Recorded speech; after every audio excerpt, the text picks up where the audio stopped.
Mesdames, Messieurs, bonsoir. C'est encore un plaisir de vous retrouver sur Info Télévision. L'émission, c'est le grand soir. De lundi à vendredi, on essaie du mieux que nous pouvons, bien sûr, de faire la lumière sur des sujets qui font l'actualité tant à l'intérieur qu'à l'extérieur du pays. Et ce soir encore, on va jouer à ce petit jeu, j'aime bien appeler ainsi. On va se plier à cet exercice-là autour de 3 thématiques. On parlera de justice sociale, puisque la journée du 20 février est consacrée à la justice sociale dans le monde entier. Une occasion d'interpeller tous les États membres des Nations Unies à s'appliquer, à rendre valide, bien sûr, la justice sociale à l'intérieur de leurs différents États. Où est-ce qu'on en est aujourd'hui, notamment au Cameroun? Le TICOP sera fait ce soir. On parlera également du transport, puisque finalement on aboutit à une hausse du prix du transport au Cameroun. Pas encore officiel, mais la discussion a eu lieu hier et on tend, bien entendu, vers cette hausse. Est-ce que ça va passer? Est-ce que ça passera pas? Toujours est-il que le ministre en charge tant du commerce que du transport a rencontré les syndicats des transporteurs hier pour faire le point sur cette question. Voilà donc les propositions qui ont été arrêtées le temps d'une étude approfondie. Elles seront validées ou pas? Nous, on aura l'occasion d'en parler ce soir. Déjà, moi, je veux pas d'augmentation des prix de transport. C'est tant qu'on n'augmente rien d'autre, on n'augmente pas le transport. Ça, je le dis en passant, mais je n'ai rien dit. Mais avant de parler de ces 2 sujets hyper importants, on va se faire un clin d'œil ce soir sur le continent africain. Ça prend de l'ampleur, la question de sorcellerie. Le Mali a inauguré, c'était le 14 février dernier, jour de la Saint-Valentin, un centre de sorcellerie africaine. Bien entendu, une université destinée aux libertés potentielles de magie. C'est comme ça qu'ils ont appelé, aux libertés potentielles de magie. Après l'Afrique du Sud, alors on a envie de se demander si finalement sur le continent, on est à l'ère de la libéralisation de la sorcellerie. On va se poser la question en début d'émission ce soir. Je vous invite à vous installer confortablement le temps d'un détour. On dit bonsoir au panel qui nous accompagne. Le code d'accès, vous l'avez, le 699 13 50 75. Mais je vous promets, je prends toujours plaisir à le réitérer. Vous pouvez écrire autant que vous voudrez, bien sûr, par SMS ou par WhatsApp. Very short message, please. Des tout petits messages, parce qu'il y en a quand même qui se sentent obligés de me faire 2 pages. C'est-à-dire, je finis, je clique là où c'est orange, ça continue. Même si ça doit être long, assurez-vous que ça finisse au moins... D'accord? Ça, c'est pour que j'ai la possibilité de faire plaisir à beaucoup de personnes. Et maintenant, pour les autres, les amoureux des tabloïds, n'hésitez pas également, peu importe votre position géographique dans le monde, vous pouvez contribuer à cette émission à travers notre plateforme Facebook, Info TV Cameroun. Aujourd'hui encore, nous sommes dans le sauna, grâce à Eneo Cameroun. On va faire avec, j'espère qu'on verra le bout du tunnel. Ça va pas être très, très facile pour nous sur ce plateau, mais mes invités et moi, on va s'accrocher. Sur ce, je vais dire bonsoir à Sa Majesté Patrick Marius Sondondo qui est avec nous. Ce soir, il sera la voix du RDPC comme à l'habituel. Bienvenue, Majesté. Merci, bonsoir Madame Rosalie, bonsoir à mon copanéliste ici présent en attendant effectivement celui que vous allez présenter comme le révérend pasteur. Merci de m'avoir invité à cette cérémonie de débat. Je crois que je vais m'acquitter d'un honorable devoir, celui de dire, n'est-ce pas, la vérité à l'opinion publique, au peuple camerounais, à l'opinion publique nationale et internationale. Et encore une fois, vraiment merci de m'avoir convié à ce débat. Merci d'être là. On va également dire bonsoir à Eric Valdez, Ngade de Nias, qui est avec nous, enseignant syndicaliste. C'est un plaisir de l'avoir sur ce plateau ce soir. Et bonne année, puisque c'est la première depuis le début de cette année. Déjà que toi et moi, on se voit, et en plus que j'étais sur ce plateau. Bienvenue.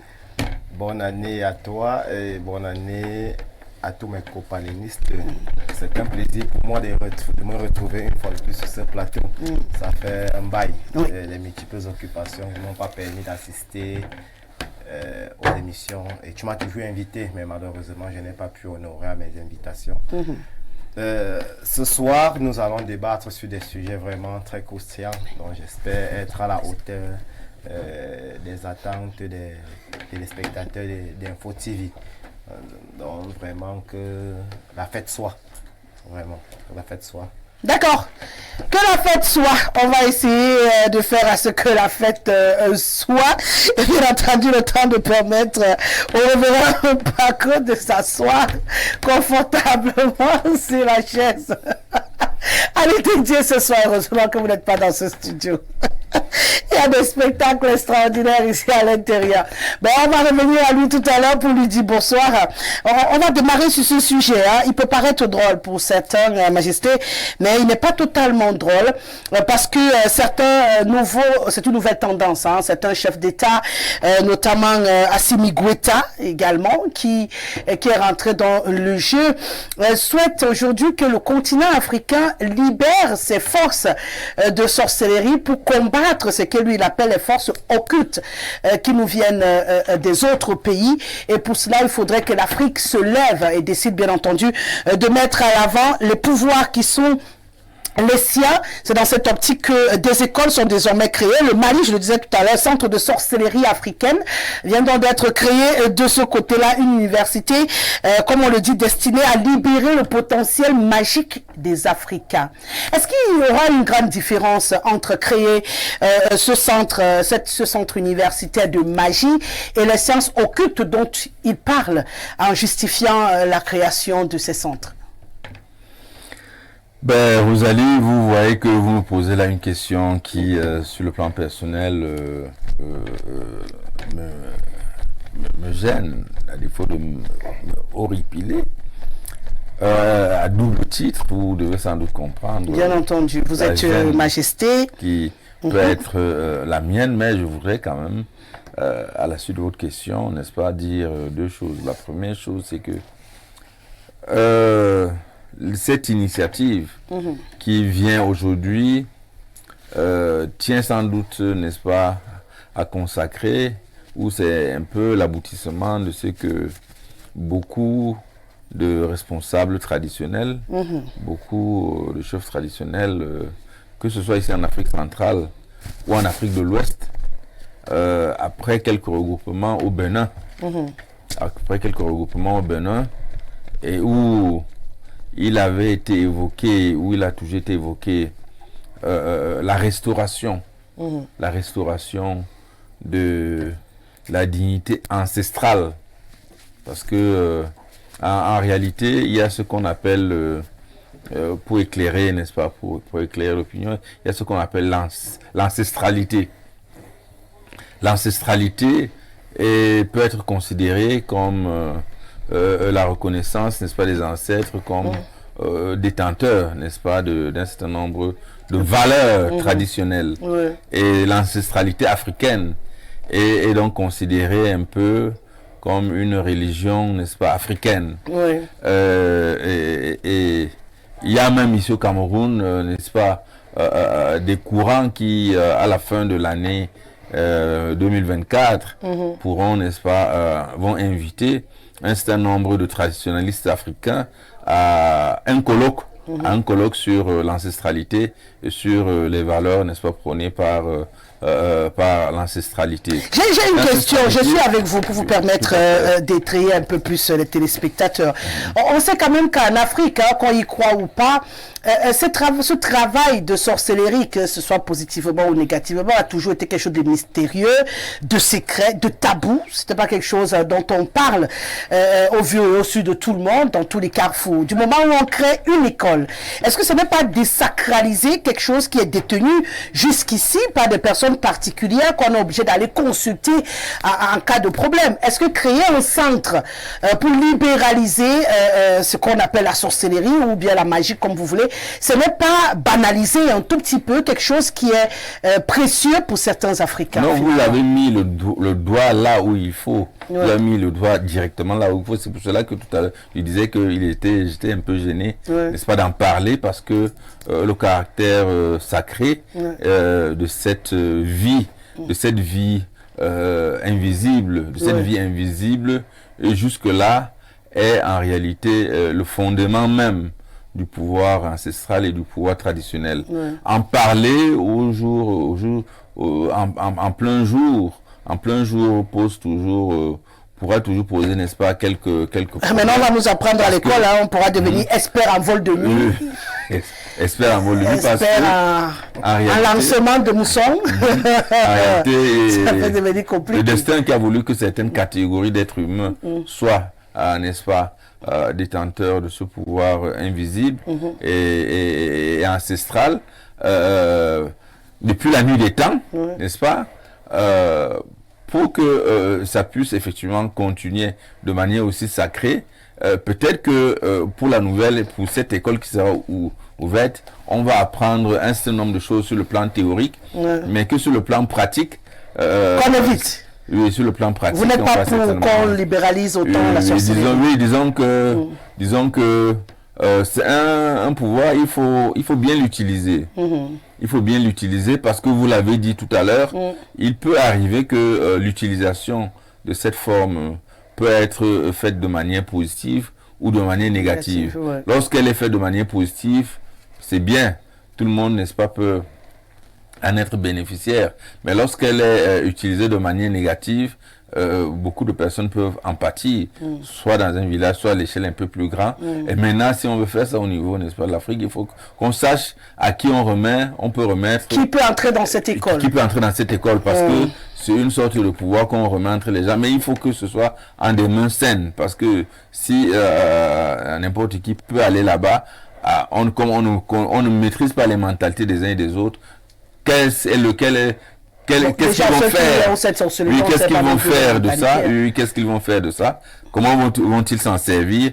Donc, c'est autant de préoccupations que moi, sur le plan, vous, les conservateurs de la tradition, à vie. Tout à fait. Nous sommes obligés, n'est-ce pas, de poser ce genre de préalable. Eric, il paraît que désormais tout le monde pourra aller à l'école de la sorcellerie. Et ça pose plusieurs problèmes en même temps qui nous interpellent ici. La raison qui est avancée aujourd'hui, c'est de permettre à tout le monde d'être outillé pour lutter contre les forces occultes qui apparemment plie le continent africain pour ces nouveaux présidents, ces nouvelles juntes, parce qu'il n'est pas le seul. Presque toutes les juntes qui se sont créées dans cette zone du continent africain trouvent qu'il est temps de faire force occulte contre force occulte, et pour eux, il faut mobiliser le maximum de personnes. Et là, on ouvre des centres pour dire venez vous faire former pour combattre les forces occultes qui nous viennent de l'Occident et qui nous a servi j'allais dire sur le continent. Donc, il faut qu'on barre la route et tout le monde doit s'y mettre. Maintenant, de l'autre côté, il y a un problème sur le continent, ce qu'ils appellent la sorcellerie ou la magie, selon la position de chacun. C'est quelque chose qui a toujours été géré de façon mystique, discrète, et aujourd'hui, on décide de mettre ça devant la scène. Est-ce que ce n'est pas aussi donner tous les dossiers à ceux-là que vous jugez être dangereux pour vous, ou bien il y a un autre agenda caché finalement derrière cette affaire? Déjà, il faut qu'on comprenne que l'Afrique a eu ses rites, ses traditions depuis la nuit des temps. Lorsqu'on parle de magie, si on ouvrait cette école à la Sorbonne, vous ne devez pas parler de magie de manière péjorative, de cette manière. Mais c'est lui qui emploie ce mot, il est sur le continent, lui-même il est africain, qui a parlé de manière péjorative. J'ai suivi l'inauguration de cette école, on n'a pas amené dans ce sens. Je vous rappelle vous êtes sur mon plateau. Je vous rappelle que dans les tribunaux, on juge les affaires de sorcellerie. Oui. On a désacralisé la sorcellerie, puisque on le vit au jour le jour, dans notre quotidien. Donc il était bon temps, c'était bon temps de libéraliser. Qu'on libéralise. Mais maintenant, qui va croire à cette sorcellerie, qui va aller dans cette école de sorcellerie? Je pense que tout comme l'entrée dans les grandes écoles, il y a une sélection. Il faut être dépositaire d'un certain nombre de critères, être éligible à cette école. Je ne pense pas qu'on veuille recruter n'importe qui. Donc on va inviter tous les sorciers des pays à aller se performer. Non, je demande si c'est peut-être un critère pareil. Je suis en train de dire, ils vont mettre des critères, c'est certain. Parce que, regarde, Dieu ne va pas se lever un matin et partir entrer dans une école de sorcellerie. À l'université de sorcellerie. J'ai grandi dans une famille entièrement chrétienne et je pense garder ces valeurs jusqu'à la fin de mes jours. Mais restant dans les normes scientifiques pour analyser le sujet, nous savons que l'Afrique a toujours eu des forces, des fondamentaux. Je vais vous parler de certains aïeux. Lorsqu'il voulait communiquer avec son fils, il n'avait pas besoin d'envoyer une lettre.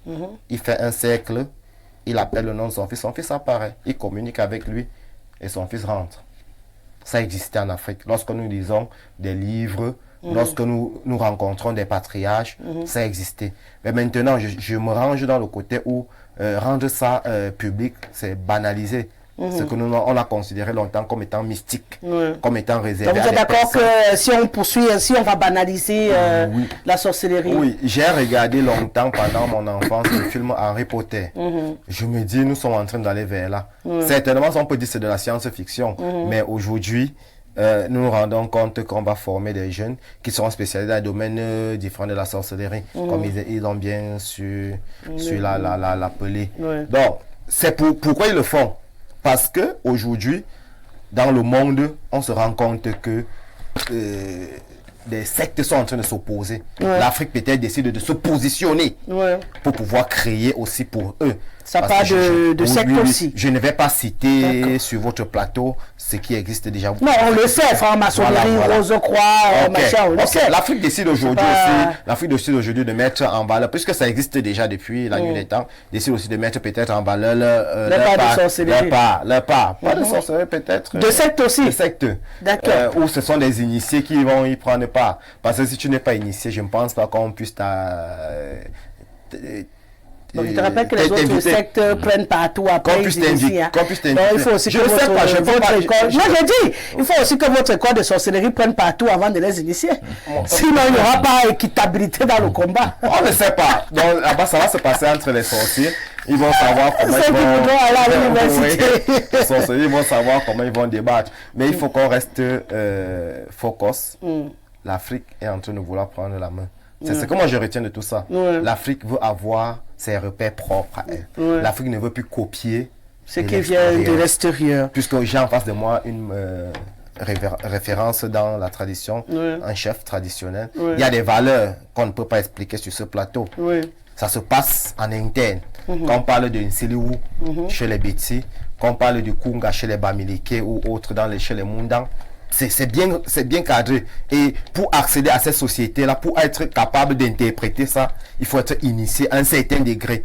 C'est pas n'importe qui accède. Et ça, sa place. Je ne peux pas refuser. Parce que même aujourd'hui, même l'Église parle de l'inculturation parce qu'ils se sont rendus compte qu'à un moment donné, on ne peut pas faire sans faire avec ce qu'on a trouvé. La tradition locale. Mais maintenant, il est question que ça puisse être utile pour le développement de l'Afrique. Parce que laisser ça aux mains des manipulateurs qui vont être des charmeurs, qui vont détruire le continent ou bien le pays, on voit c'est les méfaits de la sorcellerie dans nos familles, où des gens préfèrent plutôt détruire les vies des jeunes qui sont intelligents, qui veulent aller de l'avant, et puis on décide de la battre de manière mystique et autres. Donc, que ça ne serve pas à ça. Mais comment on va contrôler? Bon, les experts vont le faire. D'accord. À l'instant où quelque chose est mis à disposition de tout le monde, banalisé, sorti du cadre sacré, ça peut aller dans tous les sens. Hein. Tout est possible aujourd'hui. Bonsoir, révérend Emmanuel Paco. On vous a laissé le temps de bien vous installer. Vous nous avez rejoint à l'entame de cette émission. Vous avez écouté les autres panélistes sur ce plateau. On parle de ces questions de sorcellerie qui deviennent très officielles sur le continent africain. On a des pays aujourd'hui qui décident de créer des universités de sorcellerie pour permettre de barrer la route aux sciences occultes, c'est comme ça qu'ils appellent, qui nous viennent d'ailleurs. Il faudrait que notre sorcellerie nous vienne également du continent pour faire face à celle qui est transportée d'ailleurs pour revenir chez nous et y mettre tout ce qui est arrivé par la mer, par l'air, et qui est venu s'imposer sur le continent. Vous êtes pasteur, donc vous comprenez que la religion également est remise en question. Aujourd'hui, sur le continent africain, beaucoup trouvent que, au regard de la dernière sortie, par exemple, du pape qui nous demande, qui vous demande de bénir les couples homosexuels, il était temps que le continent décide de barrer totalement la route à tout ce qui vient d'ailleurs et de recréer une forme de religion pure à l'intérieur, que nous on appelle la sorcellerie chez nous. Bonne, mauvaise, c'est la sorcellerie. Donc, on va tous devenir des sorciers sur le continent pour barrer la route à tout ce qui vient d'ailleurs.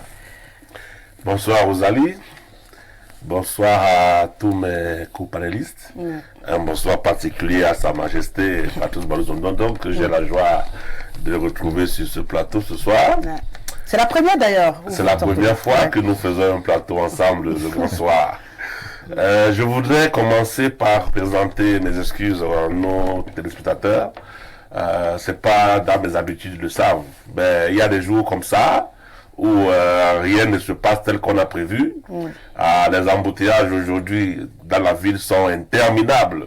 j'ai rencontré sur le chemin un cortège qui nous a contraints de changer de direction. Il fallait recommencer pour chercher une nouvelle voie pour arriver ici. Donc je présente mes excuses à nos téléspectateurs, aussi bien qu'à toi-même, ma diva, comme j'ai l'habitude de t'appeler, et à tous ceux qui appelle ça la talakou. Qui nous font la joie de nous suivre très religieusement chaque jour lorsqu'il est 17h de lundi à vendredi. Je voudrais avoir une pensée particulière pour le patron de cette télévision ce soir. J'ai pas l'habitude de lui présenter mes salutations lorsque j'arrive à l'émission. Ce soir, je voudrais lui tirer le chapeau, lui dire véritablement merci de permettre une expression j'allais dire souveraine, nationale dans cette télévision qui est la télévision du peuple et qui nous permet de dire librement ce que nous pensons et afin que ceux qui nous gouvernent puissent entendre une autre voix, j'allais dire un autre écho, non pas seulement celui des rapports qu'on leur fait par-ci par-là, qui ne sont pas toujours ce que pense le citoyen. Nous voulons être la voix des sans-voix, donc nous voulons pouvoir porter chaque fois sur les antennes ce que ceux qui n'ont pas la chance d'arriver ici peuvent dire. D'accord. Une fois que je l'ai dit, j'en arrive à votre question, pour commencer par dire que ce n'est pas une remise en cause de la religion, j'entre par là. Et je voudrais dire que de toute manière, la religion dont on voudrait parler ici, moi je suis pasteur du christianisme, donc si je voudrais prendre ce prisme-là, je vais commencer par dire que Jésus-Christ arrive sur terre alors que l'homme vit sur terre depuis de millénaires déjà. Donc Jésus-Christ n'est pas le premier homme à vivre sur terre. Il arrive, il trouve des hommes qui vivent sur terre depuis des millénaires. Et ces hommes qui vivent sur terre depuis des millénaires ont des pratiques, ils ont des traditions. Ces hommes ont une façon de rendre leur culte à celui qu'ils vénèrent. Et il n'y a aucun peuple sur terre qui ne vénère une force suprême. J'ai failli dire le créateur, parce que chacun l'appelle comme il veut. Mais lorsqu'on écoute les commentaires des uns et des autres, et les appréciations des uns et des autres, on va toujours se retrouver sur cette convergence qui est que cette force que les gens veulent imaginer ou présenter, quelle que soit la forme, est le créateur. Est cette force-là qui domine et qui pilote l'univers. Donc, chacun a entretenu une façon de louer, de vénérer, d'adorer son Dieu. D'ailleurs, c'est pour cela que lorsque le Dieu que nous servons donne ses lois à son serviteur Moïse, pour son peuple qui s'est choisi comme échantillon, le peuple d'Israël. Parce qu'il faut dire qu'il a choisi le peuple d'Israël pour pouvoir être celui-là qui va montrer aux autres comment est-ce qu'il voudrait véritablement être servi.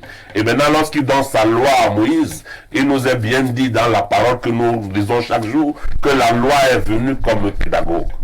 Alors la loi est venue pour montrer comment est-ce qu'on devrait arrêter de faire ça. Je dis ceci pour dire qu'en fait, ce qui est négatif dans les pratiques qu'on va appeler tradition, qu'on va appeler de tous les noms qu'on peut imaginer, c'est ce qu'on met dans la pratique. C'est l'essence de la pratique, c'est le déterminisme ou la détermination, l'objectif qu'on fait dans la pratique. Comme il le disait tantôt, quand on utilise pour faire du mal aux jeunes dans le village, pour qu'ils ne se développent pas, pour tuer les gens, c'est à partir de là que ça devient parce que nous pouvons utiliser une même base.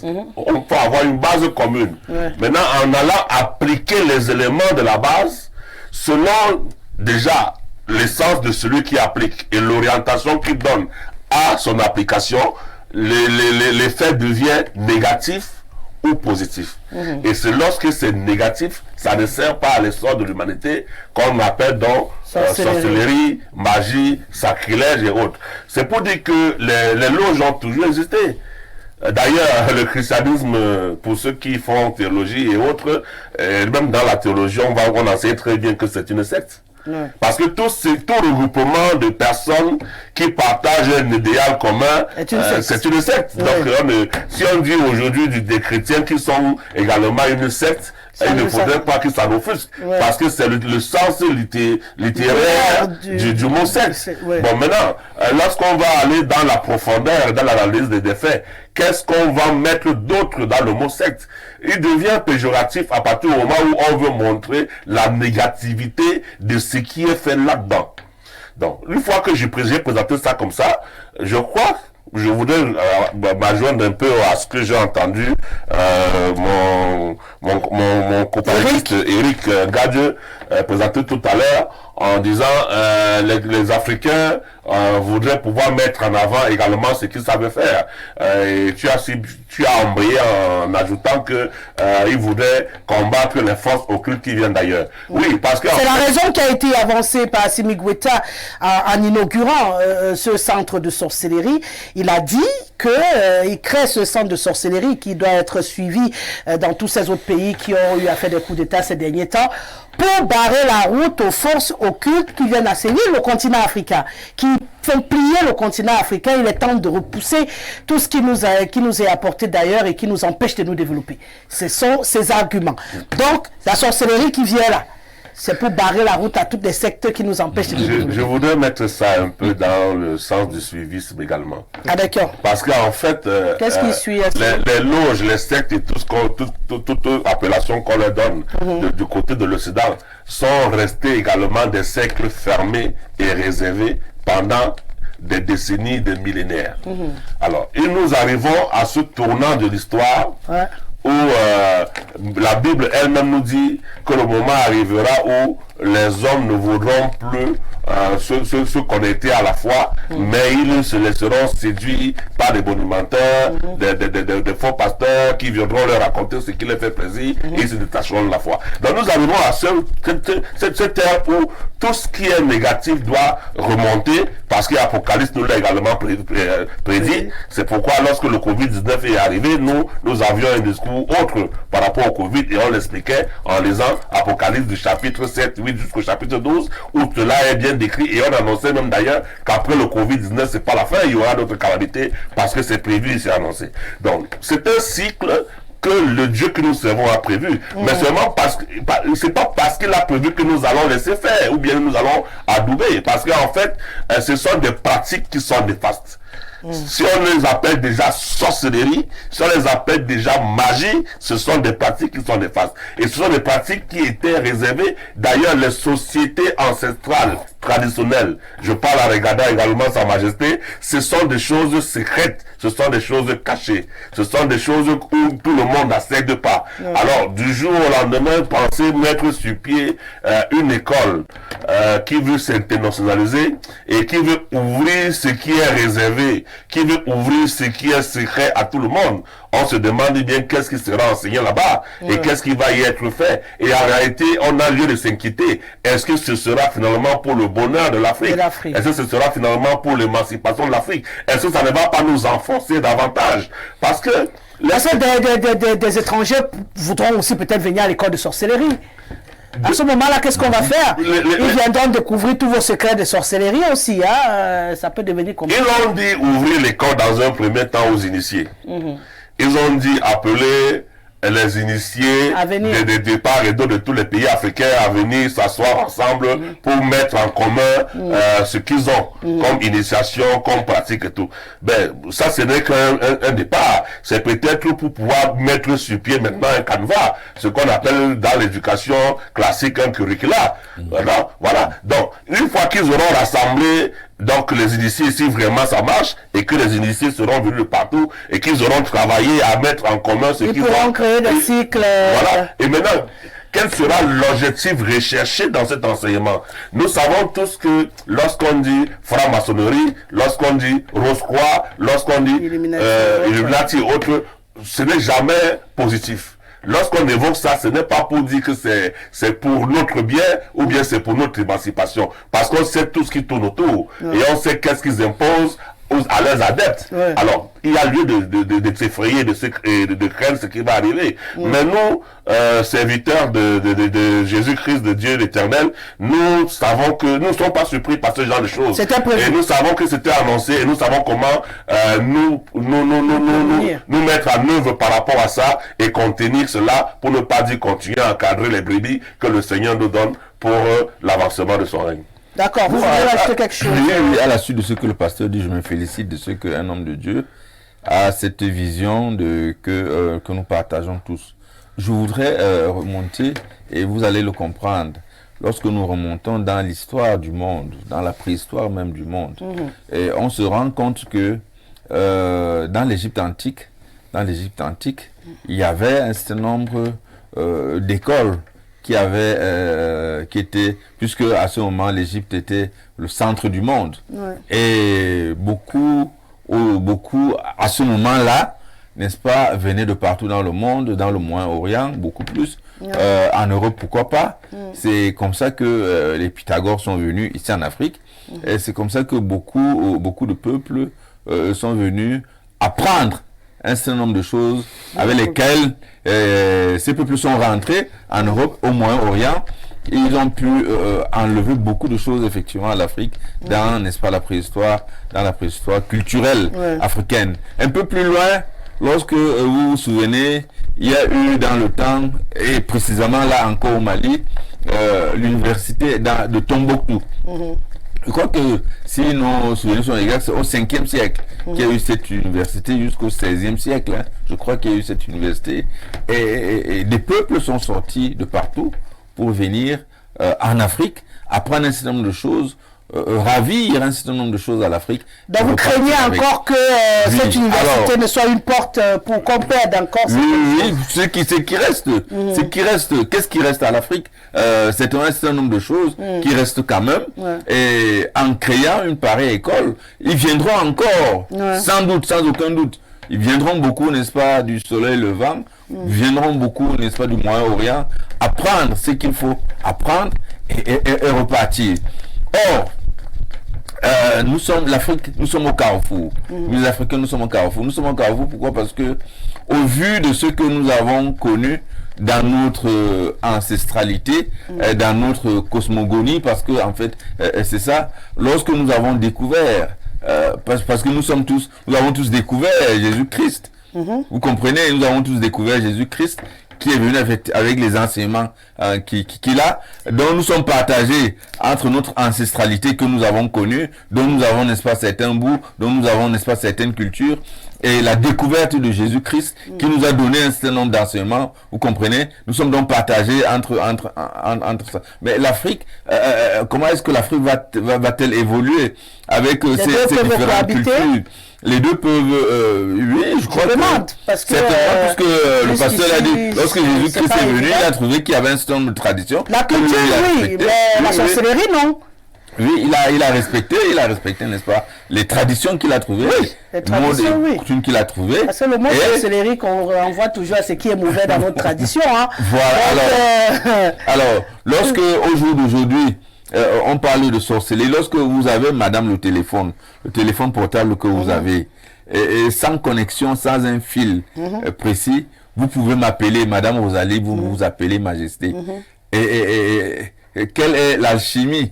Quelles sont les lois du blanc, non? Voilà, c'est la sorcellerie du blanc. Oui, ça c'est le téléphone. Votre sorcellerie fait quoi depuis? Alors, ça devait nous mettre les avions là-bas à Cameroun. Vous comprenez qu'on transporte les gens partout. Vous comprenez le nombre d'enfants que vous tuez dans le pays.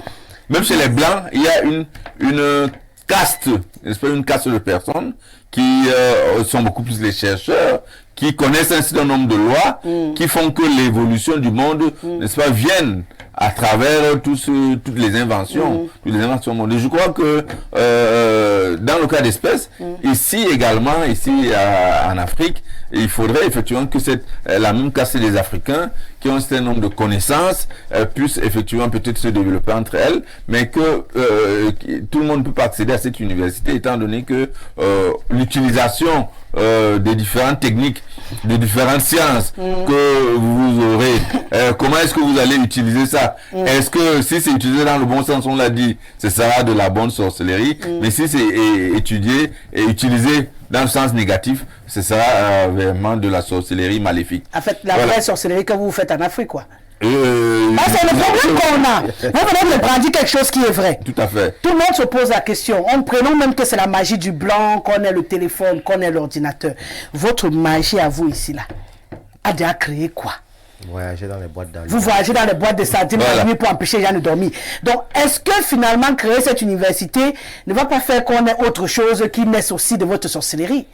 Peut-être. Oui, disons que Gustave, Eric. Eric, il a évoqué ici un phénomène, je crois qu'il a dit sur le plateau, lorsque tu as besoin de voir la transposition. Oui, tu fais quelque chose, moi, je peux vous dire, hein, puisqu'on en parle. Oui.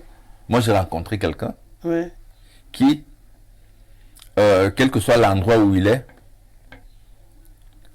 lorsque ses enfants se trouvent même dans un village, même dans votre village, dans le Mbam là-bas, à partir d'ici, il a la possibilité de se téléporter.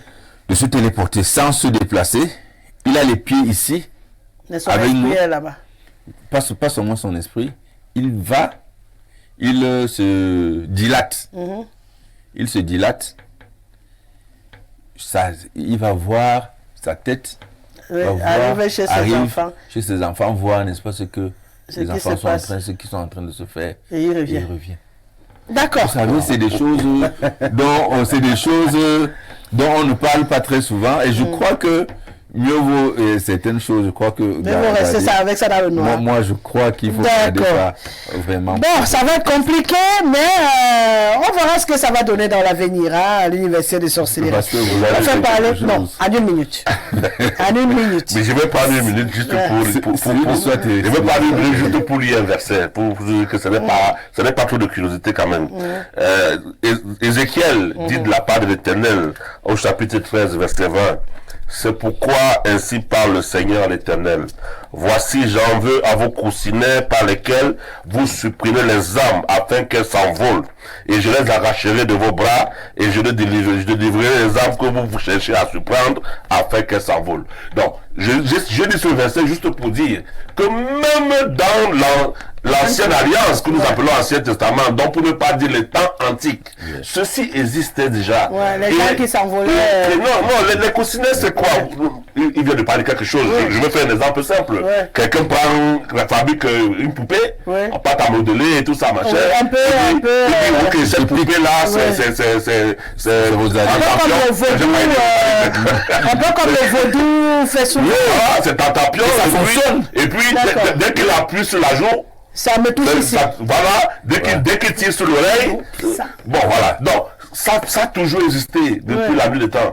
Mais ce sont des pratiques maléfiques. Ce sont des pratiques qui ne sont pas pour le bien du commun des mortels, pour le développement. Ce sont des pratiques qui ne visent qu'à nuire. C'est pourquoi l'Éternel dit, vous cherchez à surprendre leurs âmes, afin qu'elles s'envolent. C'est-à-dire que vous manipulez leur vie, vous les empêchez d'être ce que j'ai demandé, ce que j'ai dit qu'ils sont. Alors j'arracherai leurs âmes de vos mains. C'est-à-dire que je vous combattrai indéfiniment, parce que je ne vous laisserai pas faire ce que... Voilà. Donc ça existe. C'est pas parce que ça veut revenir sur la scène publique qu'on va croire que c'est du nouveau. C'est pas nouveau. Mais cependant, nous sommes préparés à ça et nous savons quoi faire par rapport à ça. S'il faut que j'ajoute quelque chose. Finalement, le débat de la sorcellerie, là, vous plaît. Oui, un dernier exemple. Lorsque vous savez ce qu'on appelle les yanda, ceux qui ont les doigts pour réparer, n'est-ce pas, les fractures.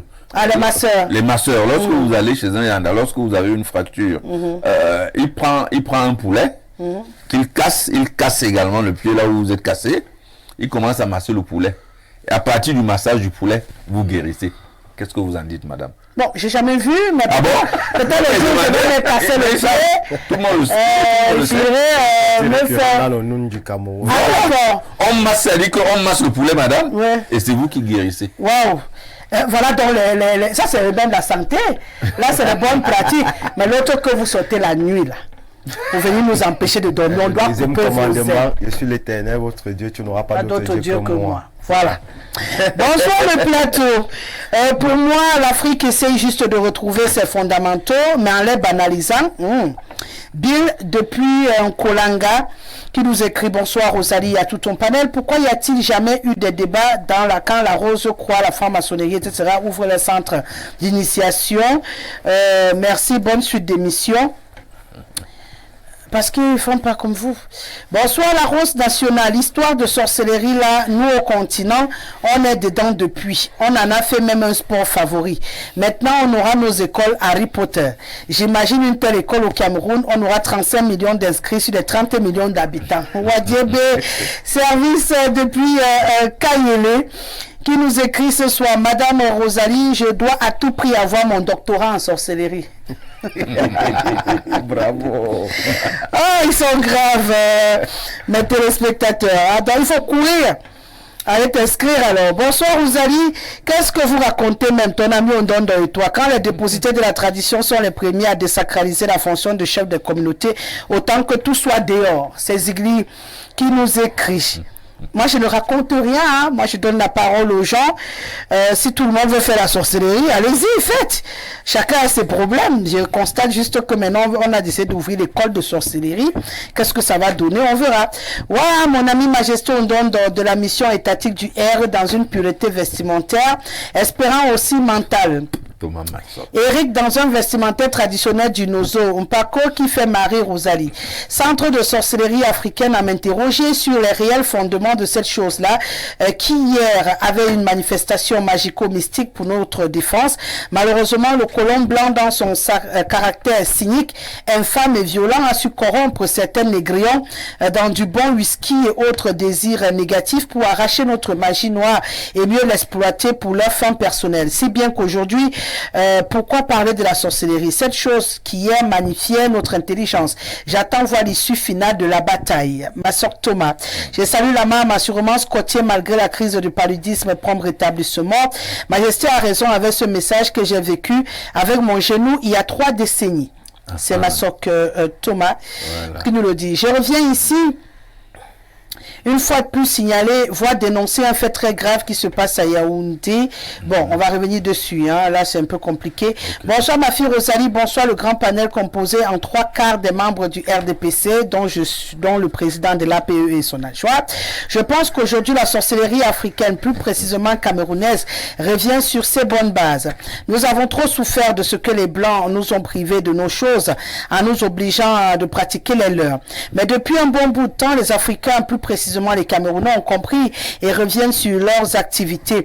Aujourd'hui, on veut nous faire croire que nos choses sont mauvaises et on les traite de sorcellerie. Non, ma fille Rosalie, c'est pas de la sorcellerie, mais de la science active de notre pays. Le verset de l'apôtre n'est pas dans son contexte.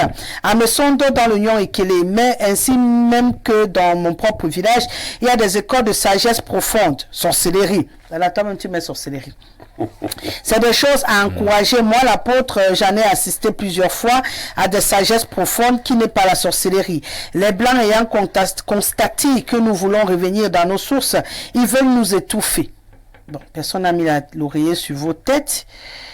Apôtre Pierre Ramsès depuis Nkwabang. L'école est même déjà ouverte officiellement. Donc, allez-y. On va aller aux États-Unis. Bonsoir, maman Rosalie. Élégant et afro-excentrique comme toujours. L'ouverture d'un centre de sorcellerie. Ouh, bravo, Afrique. Nous avons donc créé un centre de Hogwarts, l'école de Harry Potter. Bravo. Espérons simplement que ces cours de pratique mystique vont vraiment nous aider. Hein. Blondel depuis Boston aux États-Unis d'Amérique, qui nous permet de nous arrêter. C'est justement la crainte que nous avons.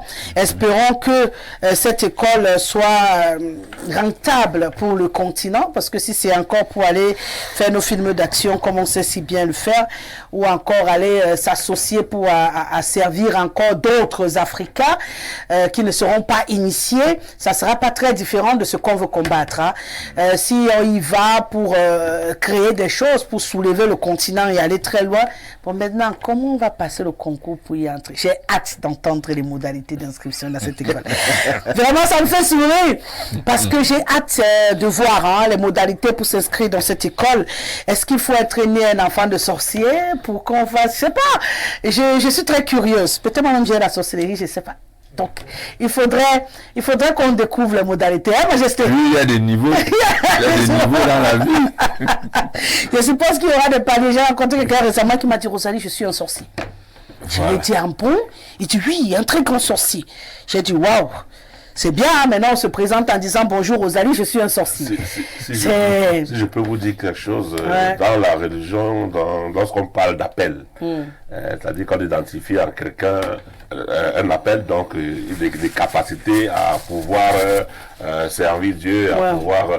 Mais écoutez, ce que je voulais dire, ce que je voulais dire que lorsqu'on identifie l'appel en quelqu'un, cette personne est immédiatement dans une dualité où il doit faire un choix, parce que en même temps qu'il est appelé pour aller servir de l'autre côté, en même temps de l'autre côté également l'appelle, parce que la capacité qu'il a peut servir d'un côté comme d'autre. C'est pourquoi je parle du positif et du négatif. Donc, lorsque tu n'as pas véritablement la maîtrise et que tu n'es pas récupéré, lorsque tu n'es pas récupéré pour être enseigné et parvenir à ce discernement-là pour t'orienter dans le positif et aller véritablement vers l'appel du Seigneur, tu peux te retrouver plutôt de l'autre côté. Parce que ce qu'on voit en toi, il le voit également. On peut revenir dessus sur plusieurs facettes. Je peux dire que si les mages ont vu l'étoile de Jésus-Christ et que l'étoile les a conduits jusqu'à Jésus-Christ là où il se trouvait, vous pouvez comprendre. Harold également a vu l'étoile. Et il a envoyé ses soldats pour le tuer. Donc, comme quoi cette étoile, autant on peut le voir dans le positif comme dans le négatif. Ça dépend du côté où on va vous happer pour faire de vous ce que vous deviendrez. C'est ça. D'accord.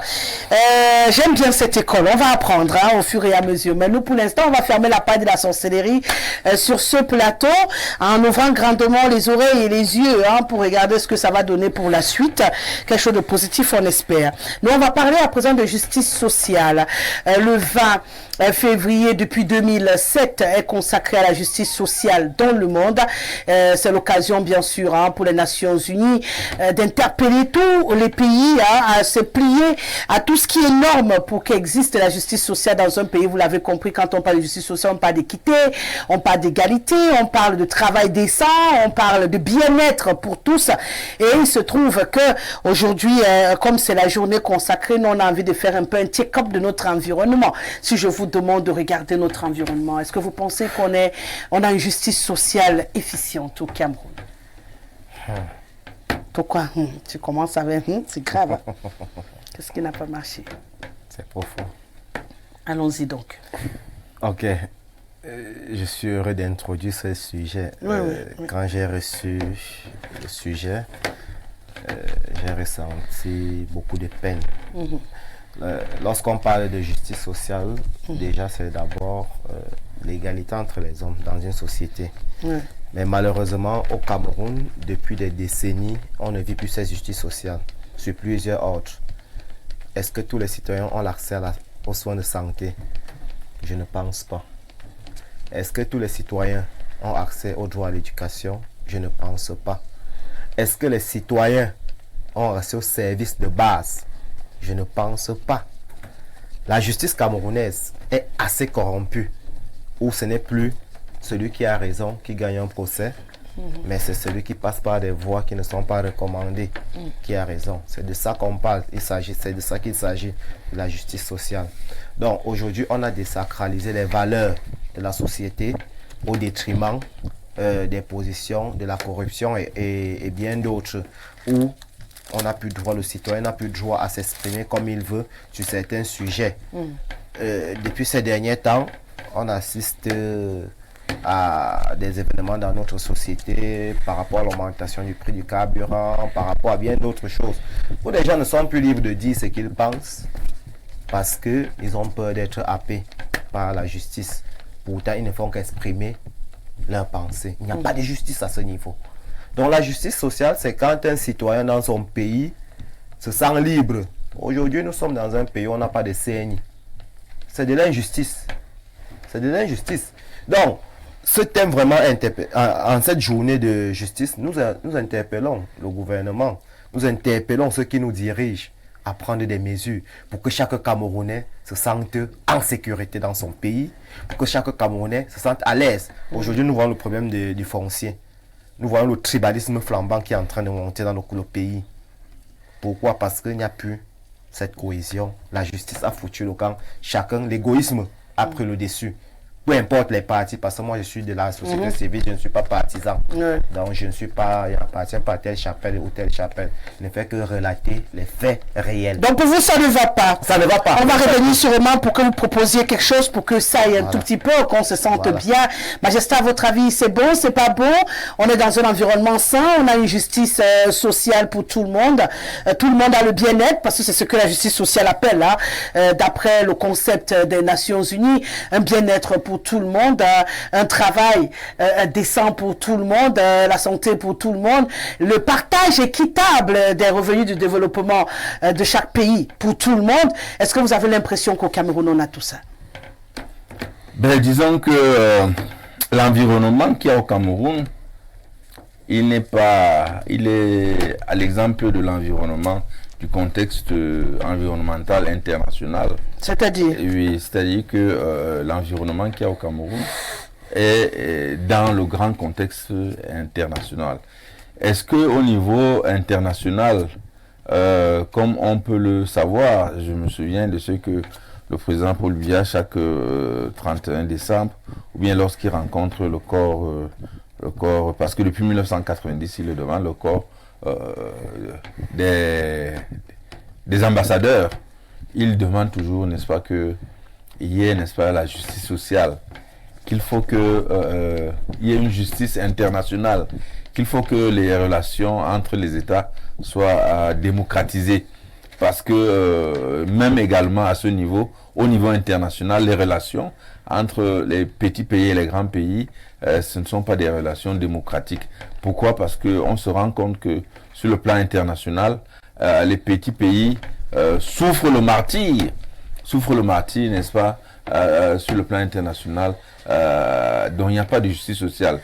Que ce soit l'accès, par exemple, pourquoi vous nous amenez à l'international alors que on vous demande de parler du Cameroun? Je vous amène à l'international parce que ce qui est à l'international impacte ce qu'il y a dans... Alors, il n'y a pas de justice sociale à l'international, par ricochet, il n'y a pas de justice sociale au Cameroun. Oui, c'est-à-dire que ça commence loin. On ne peut pas être dans une société, nous ne sommes pas au paradis, on ne peut pas être au paradis. Nous ne sommes pas hors du monde. Nous faisons partie intégrante d'une communauté dans le monde où nous sommes un pays, il y a d'autres pays qui sont beaucoup plus puissants, il y a d'autres pays qui sont, que ce soit puissants au niveau militaire, au niveau humanitaire, au niveau alimentaire, au niveau énergétique. C'est généralement, nous subissons ces pays, nous subissons la loi de ces pays. Alors, ce phénomène d'injustice sociale à l'échelle internationale impacte également, n'est-ce pas, ce qu'il y a, n'est-ce pas, dans notre pays. C'est pour cela que on va trouver que dans notre pays, généralement, ceux qui ont certainement le pouvoir de commander, que ce soit au niveau justice, au niveau militaire, au niveau économique, au niveau alimentaire, ceux qui ont différents, n'est-ce pas, ces différents pouvoirs, impacte, n'est-ce pas, le petit peuple. C'est pour cela qu'on ne peut pas parler de justice sociale complète, mais il appartient, il l'a dit, il appartient, n'est-ce pas, au gouvernement, il appartient à l'État, n'est-ce pas, du Cameroun, de faire des lois. Majesté, si je vous suis, non, je suis avec vous, je vous retire pas la parole, vous allez finir. Si je comprends ce que vous dites, ça veut dire que tous les pays, si vous avez dit ceux d'Europe, donc tous les pays africains, ont la même situation de justice sociale dans tous les pays parce que tout vient d'ailleurs et on ressent l'impact. Ça veut dire que le quotidien des Camerounais, la justice camerounaise qui voudrait aujourd'hui que c'est le plus nanti qui est droit d'un gain de cause, même s'il a tort, c'est la même chose dans tous les autres pays parce que ça vient d'ailleurs, l'impact. Ce que je vais vous faire comprendre, c'est que tous les pays africains ont chacun, n'est-ce pas, sa place, pas au même niveau, au niveau. C'est pourquoi nous on comprend le niveau du Cameroun, quand vous dites que tout vient. Au niveau de la puissance africaine. Vous n'allez pas omettre le débat, on ne peut pas juger ce qui se passe au Cameroun sans faire référence à ce qui se passe à l'international. Quel est l'impact de l'international sur le Cameroun? L'international, je l'ai dit, peut-être que vous n'avez pas bien suivi. Oui, je veux bien comprendre. Qu'est-ce que il faut savoir que les grands pays menacent les petits pays. C'est pour ça que la justice commence au niveau international et se répercute au niveau national. Lorsque dans un monde, on a les puissants qui menacent les petits, cette façon de faire se répercute également dans notre pays. Vous n'allez pas, vous n'allez pas dire que non, le Cameroun est un paradis où, malgré que le Cameroun est menacé au niveau international et que le Cameroun ici au niveau national, il n'y a pas. Donc, cette injustice sociale commence au niveau international. C'est la raison pour laquelle les peuples du monde ont demandé à cette journée, n'est-ce pas, du 20 février, parce qu'on a compris que que ce soit sur le plan énergétique, que ce soit sur le plan humanitaire, que ce soit sur le plan de la puissance économique ou financière, les grands pays, n'est-ce pas, font la loi aux petits pays. Et c'est ça qui se répercute également ici, n'est-ce pas, au niveau de nos citoyens. C'est la raison pour laquelle le devoir de chaque État, donc du Cameroun également, le devoir de l'État du Cameroun, c'est de légiférer pour pouvoir donner la possibilité à tout citoyen camerounais d'avoir un égal accès aux services, aux soins de santé primaire, d'avoir un égal accès, n'est-ce pas, à un habitat social décent, d'avoir le travail décent. Donc c'est ça que doit faire, n'est-ce pas, chaque État. D'accord. Révérend Mpako, si je comprends bien, Majesté, aujourd'hui au Cameroun, on ne peut pas avoir raison, même quand on a raison, parce qu'ailleurs, on ne leur donne pas raison quand ils ont aussi raison. On n'a pas de boulot, parce qu'ailleurs, on ne leur permet pas de nous donner le boulot équitable. On a ratifié. Vous êtes syndicaliste, on a ratifié, déjà on est membre de l'OIT depuis 1960, on a ratifié des conventions qu'on ne respecte pas au Cameroun. Pourtant, on est d'accord, tout est signé de l'autre côté. Ça veut dire que le Cameroun est l'image même de l'injustice internationale. Si je suis Majesté. On est exactement ce qui se passe ailleurs, c'est la raison pour laquelle on ne peut pas être différent que le monde entier. Rosalie, je suis tout à l'heure, un de tes spectateurs a commenté en m'alignant du côté du RDPC. Exprimez-vous, laissez le reste. Non, il a commenté en m'alignant du côté du RDPC parce que me retrouvant sur le même plateau avec le président national de l'APE, dont je suis vice-président. Non, je voudrais dire que je me perds à écouter ce que Sa Majesté essaie d'expliquer pour justifier justement l'inactivité et les mauvaises pratiques et la malgouvernance de son parti, le RDPC, étant donné que c'est eux qui gouvernent la nation, c'est eux qui sont au pouvoir. Et s'il y a injustice au Cameroun, tel qu'il a fini par le dire lui-même, s'il y a injustice au Cameroun, à qui devrait-on demander des comptes? Quels sont ceux qui sont chargés de mener une politique sociale de justice? Une politique sociale de justice voudrait justement que tous les citoyens du Cameroun puissent avoir les mêmes droits, les mêmes devoirs. Et quand on parle de mêmes droits, de mêmes devoirs, on doit pouvoir avoir la même capacité à se faire dire la loi lorsqu'on va par exemple devant les juridictions. Est-ce que c'est... Bon, il faut croire peut-être que c'est l'international qui a dit au Cameroun et aux juges du Cameroun de ne point donner de sentence, de verdict, ni de nous dire que ce qui se passe sur les multiples enquêtes qui sont ouvertes par-ci par-là. J'ai pas voulu citer simplement celle qui a fait vraiment notre plateau. Voilà. Qui a fait notre plateau ici, des multiples plateaux et autres. Donc, et jusqu'aujourd'hui, on continue à demander. Et le pauvre Martinez Zogo, ses restes attendent d'être mis en terre. Et on ne sait pas jusqu'aujourd'hui que l'enquête a donné. Est-ce l'international qui a commandé ça également pour que rien ne soit fait? Est-ce l'international qui dit que lorsque le pauvre citoyen que je suis méprisé, je suis matraqué au quartier par mon voisin qui conduit la Prado, c'est à de l'argent du contribuable que je suis et qui m'empêche de dormir paisiblement la nuit et qu'il soit encore le premier à aller me porter plainte lorsque nous arrivons au tribunal et que je puisse faire valoir la véritable cause et de montrer que en fait, celui qui se prévaut plaignant, en fait, c'est lui qui est le matraqueur et c'est lui qui est, et que les juges ne puissent pas prononcer la loi, le droit, alors que les faits sont clairs et plausibles pour tout le monde. Non. Il faudrait qu'à un moment donné, qu'on ne puisse pas toujours vouloir se cacher derrière les autres ou derrière certains aspects de la mondialisation pour pouvoir justifier l'injustifiable. Lorsqu'on prend les rênes d'une nation comme la nôtre, comme toute autre nation, on demande au peuple de nous donner la possibilité de le conduire, c'est pour qu'il puisse s'émanciper, c'est pour qu'il puisse se développer, c'est pour que chaque citoyen puisse se sentir à l'aise dans sa patrie, et c'est pour qu'ensemble, on puisse vivre en se serrant la main, en se regardant, en rigolant, et non vivre en chien de faïence. Aujourd'hui, on a même peur du voisin.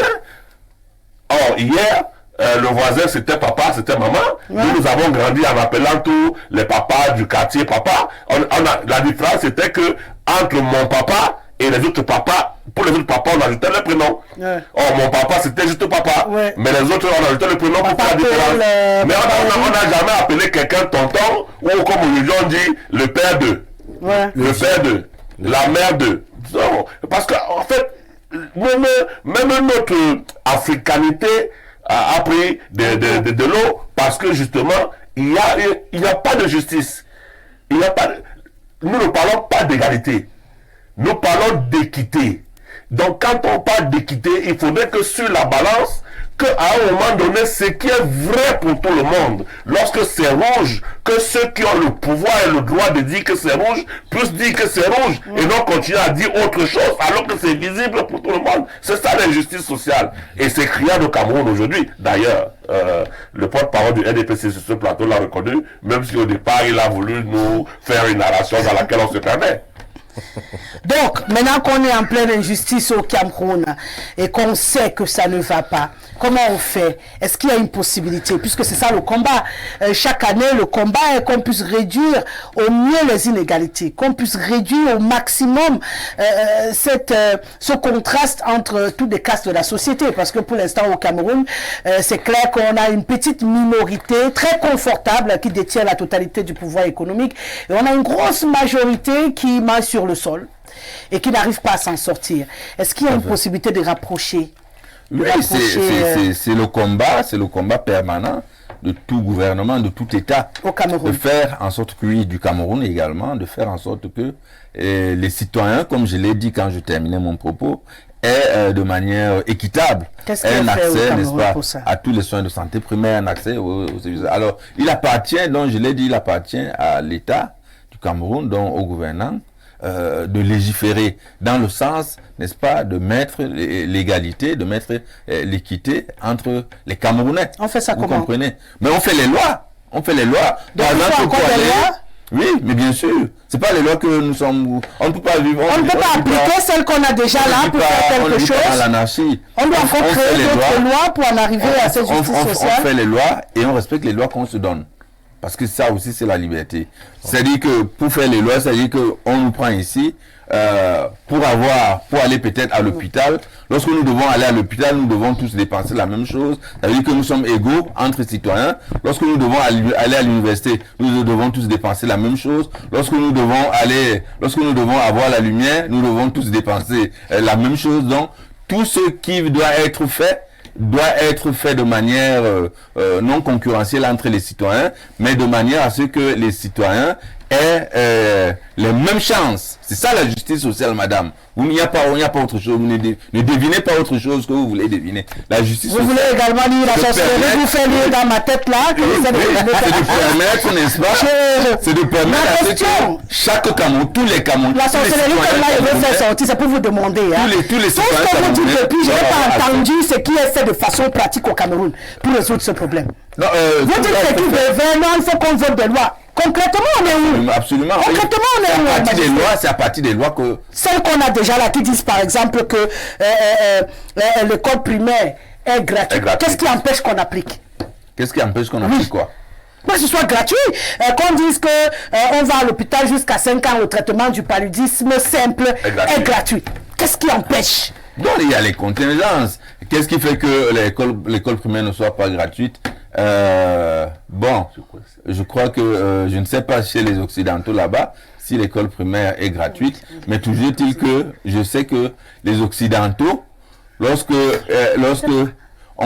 font leur législation, ils mettent tout ce qu'il faut, n'est-ce pas, pour la bonne éducation de leurs enfants.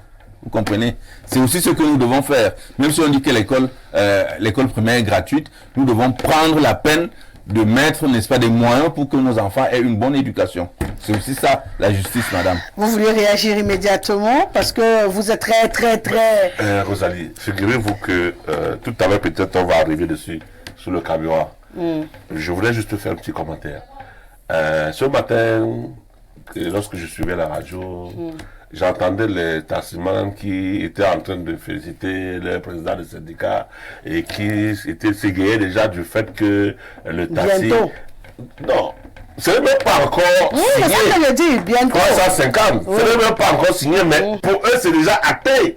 Et je voudrais dire, voilà encore une autre injustice sociale. Parce qu'en fait, pourquoi est-ce que dans un problème comme celui-là, certains pourraient tirer leur épingle du jeu pendant que les autres continuent de croupir? C'est pour ça que nous ne cessons de dire au gouvernement que non, ça a été une mauvaise approche. On va peut-être y arriver tout à l'heure. Ça a été une mauvaise approche que d'avancer et d'implémenter ça sans avoir négocié les mesures d'accompagnement. Ça aurait été justement justice sociale de faire en sorte que ce compte qui va être rajouté là, que tout le monde puisse porter et supporter ensemble, parce que le coût de la vie étant cher pour tout le monde, le pouvoir d'achat va être plus ou moins rehaussé pour tout le monde également. C'est ça la justice sociale. Et c'est ce que nos gouvernements doivent mettre en place. Et c'est ce qui n'existe pas. D'accord. Donc, pour l'instant, il n'y a rien à faire avec ce gouvernement. Rien n'est fait. On ne verra pas le bout du tunnel. Vous avez l'impression que... Non, je reviens. Je permets... C'est pas un ping-pong entre vous. Je permets à notre cher ami Eric Ngadeu de dire également ce que lui pense qu'on peut faire pour avoir un semblant de justice sociale. Parce que ce qui se présente sur ce plateau, c'est qu'on n'en a pas, on n'est pas prêt d'en avoir. Moi, quand j'ai premier problème. Il faut qu'on soit concret, il faut qu'on soit pragmatique. Oui, c'est ce que je demande depuis. La lutte contre la corruption. C'est le premier problème. Il faut endiguer la corruption. On peut. C'est possible. D'accord. Si Rawlings a pu au Ghana, pourquoi pas au Cameroun? D'accord. Ça, c'est d'un. Deux, lutte contre la pauvreté.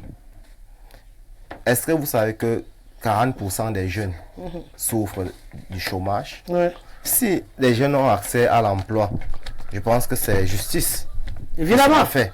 Et parce que la jeunesse représente 70% de la population du Cameroun.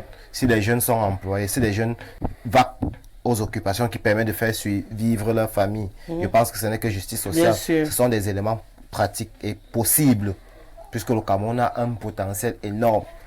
Je ne pense pas que Majesté va me démentir sur ce fait. Maintenant, la promotion de l'inclusion sociale.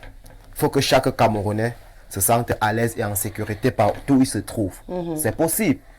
Ça va se faire comment? Au travers du coaching des populations. Quand ce sont les hommes politiques qui passent le temps à appuyer sur la création de la haine entre les populations, ça crée des méfiances, ça crée des... Ce n'est pas justice. Ces hommes politiques-là doivent être plutôt des éducateurs, pas des destructeurs. C'est pas parce qu'on veut le pouvoir, entre parenthèses, qu'on va jeter le reste à la vertique populaire. L'amélioration de l'accès aux services sociaux. Je vais vous faire part d'une petite histoire que j'ai vécue personnellement. Nous sommes en janvier 2022. Je me rends dans un centre de formation sanitaire avec mon fils malade. Je suis jeune fonctionnaire qui n'a pas encore de salaire. On me demande de prendre soin, de payer les premiers soins de mon fils. Je n'ai pas de l'argent sur moi. Il fallait que je trouve un moyen pour avoir cet argent. Je prends donc sur moi l'achat de rentrer d'abord avec l'enfant, le temps de trouver de l'argent. L'enfant décède. Quelques heures après, dans un centre de formation sanitaire toujours, puisque c'est où on fait le constat, l'enfant décède. Entre vous, je vais me sentir comment à cet instant? Est-ce que je serai encore, je vais encore avoir la même perception lorsque je vais aussi rendre service à d'autres personnes? Il faut donc qu'on essaye de trouver des solutions à ce genre de petits problèmes. Si j'ai pu surmonter ça, peut-être parce que j'ai un autre état d'esprit, mais d'aucuns vont se révolter à vie. À vie. Donc, et nous devons donc passer du temps à faire un chantier énorme où ce n'est pas une histoire de Rosalie, ce n'est pas une histoire du révérend, ce n'est pas une histoire de Sa Majesté, c'est une histoire de tous les Camerounais avec en tête le gouvernement et le chef de l'État. D'accord. On doit inculquer à chaque citoyen les valeurs et chacun doit faire ce qu'il a à faire pour que nous tous nous sentons à l'aise dans notre pays. Qu'est-ce que vous vouliez rajouter, Majesté? Non, à la suite de ce que le grand pasteur disait, il a constaté que les taximens étaient en train de... On va parler du carburant dans quelques minutes. Vous pourrez détailler de fond en comble, si vous permettez. Bon, oui, c'était on en arrive là. Non, on va en arriver là. Il a d'ailleurs dit en prenant la parole qu'on va sûrement en débattre tout à l'heure. Donc, vous aurez l'occasion de vous faire le ping-pong sur la question de carburant. Oui. On parle de justice. Il disait que c'est injuste, n'est-ce pas, de la part effectivement des taximens. Vous n'êtes pas d'accord avec lui? Je ne suis pas d'accord avec lui pour une raison bien simple. Le prix du carburant a été haussé. Maintenant, on est en train de trouver, n'est-ce pas, un prix pour que les taximens, les automobilistes soient aussi, on a aussi trouvé le prix pour que la ménagère ait lui plus moins cher sur le marché. Ne pas trouver un prix pour eux, ce serait aborder l'injustice sociale. Il faut qu'on soit juste avec tout le monde. C'est ce que je demande. On a trouvé moyen d'augmenter mon salaire pour que moi je puisse payer cette voiture à 350 francs. De régler le problème des prix de transport, on trouve également, n'est-ce pas, la justice en aménageant, n'est-ce pas, les salaires des fonctionnaires. On ne pouvait pas commencer par le salaire. Non, c'est le salaire qui va payer les gouvernants commencer par ce qu'ils veulent. C'est pourquoi il parle d'injustice. C'est de l'injustice. Je suis d'accord avec lui, même si mon avis ne compte pas. C'est de l'injustice. C'est ceux qui ont le pouvoir, ils savent qu'est-ce qui peut aller, n'est-ce pas, le mieux. On dit qu'on a plein d'injustice sociale au Cameroun. D'égalité. La justice sociale ici n'est pas du fait des taximens qui festoient déjà alors que le texte n'est pas sorti. Non, la justice sociale est du fait des gouvernants qui permettent aux taximens de festoyer dans une condition où tout le monde est à la même enseigne, tout le monde est dans la même échelle et que chacun attend d'avoir quelque chose qui lui revienne. Là, les taximens, eux, commencent à festoyer parce qu'ils ont quelque chose qui va leur revenir. Mais vous pouvoir contenir cela. C'est ça l'injustice. Mais vous l'avez dit, le prix n'a pas encore été arrêté. Bon. Donc vous ne pouvez pas vous plaindre de ce qu'il fait soit. Attendez qu'on arrête officiellement les prix. On va donc en parler. Si ça ne correspond pas à ce que quelqu'un dans ce même pays nous avait dit que la rumeur vient toujours d'en haut et jamais d'en bas. D'accord. On va parler quelques téléspectateurs avant de parler de cette rumeur aux allures de vérité qui s'annonce dans le starting block. Je fais parler quelques téléspectateurs et puis on poursuit. Bonsoir Madame Rosalie, vraiment je me pose des questions. Comment le chef sur votre plateau gère ces sujets dans son unité de commandement? Pour ce monsieur, l'injustice sociale est universelle. Pas besoin d'apprécier la justice au Cameroun. Que ce chef se dise quand même que la fin du monde n'est pas avec le RDPC. C'est Théo Gouette qui nous écrit. Avec un SMIC à 42 000, peut-on prétendre avoir un logement social en Banga Pongo, à Olembe ou à tout autre logement de la SIC, quand payer les frais d'appel au coût de la peau de fesses à certains parents, alors que d'autres inscrivent aussi aisément à Foustel, à Guetté et autres. La justice sociale n'existe pas au Cameroun. Merci et bonne suite d'émission. C'est le LOC. La Rose nationale, l'histoire de la justice sociale là au Cameroun, même sur papier, ça disparaît même déjà. En gros, comme Majesté et ses amis, ils sont matés par les puissances, c'est sur nous qu'ils viennent montrer leurs muscles. La justice sociale au Cameroun, c'est la vraie sorcellerie. Wadibi, service, bonsoir Rosalie. Et à ton panel, Sa Majesté, arrête de défendre le système. Exprime-toi comme un homme libre. Tu veux défendre quoi comme ça? C'est Michel depuis Iboulova. Bonsoir le panel, la justice est une utopie au Cameroun. Allez voir ce qui se passe dans nos institutions administratives et judiciaires là-bas. Sans relation, sans réseau, sans argent, ton problème ne se résout pas. C'est l'injustice sociale hors norme. Bref, il faut refaire ce pays. Hakim depuis Marois. Bonsoir à vous sur le plateau. Honnêtement, vous parlez de sorcellerie alors que le RDPC nous fait vivre ça au quotidien. Charlie depuis Kribi. Ma bien-aimée Rosalie, avec le respect que j'ai pour toi, on donne là insulter l'intelligence des Camerounais. Les ministres camerounais sont plus riches que les ministres français. Tous les Français connaissent les rémunérations de M. Macron. M. Macron paye l'impôt et tous les Français savent combien il paye. Voilà. Autre réaction, bonsoir Rosalie. Moi je pense qu'aucune justice sociale n'est envisageable au Cameroun tant que les lois votées à l'Assemblée nationale sont taillées sur mesure en faveur du gouvernement. Il faut commencer par revoir les prérogatives dont jouissent les uns au détriment des autres. Exemple, quand le carburant est en hausse, cela ne fait en aucun cas mal à un membre du gouvernement qui ne paye pas le carburant. Marab Raoul Mengue depuis et Bolova. Le Cameroun est à milieu d'un pays où règne la justice sociale. Pour Ondon, comme pour Paul Biya, tous les mots du Cameroun viennent de l'extérieur. Bravo pour la fuite en avant. Il y a des Camerounais qui ne doivent jamais se soigner au 237. Heureusement que quand l'heure a sonné, ici ou ailleurs, on finit toujours par mourir. C'est Monsieur Zigli qui réagit. Bonsoir à vous sur le plateau. Votre thème est intéressant. Je suis représentant du RDPC. C'est l'injustice sociale qui va nous faire démissionner de ce parti. Tout se partage entre frères et amis. Nous ne sommes pas partants pour 2025. C'est Sadio depuis Kaélé qui nous écrit. Bonsoir madame. Que l'homme du RDPC arrête le mensonge parce que les injustices sociales au niveau international ont automatiquement appliqué au Cameroun. S'il y n'a rien à dire, je ne comprends pas. Il voulait dire peut-être, s'il n'a rien à dire.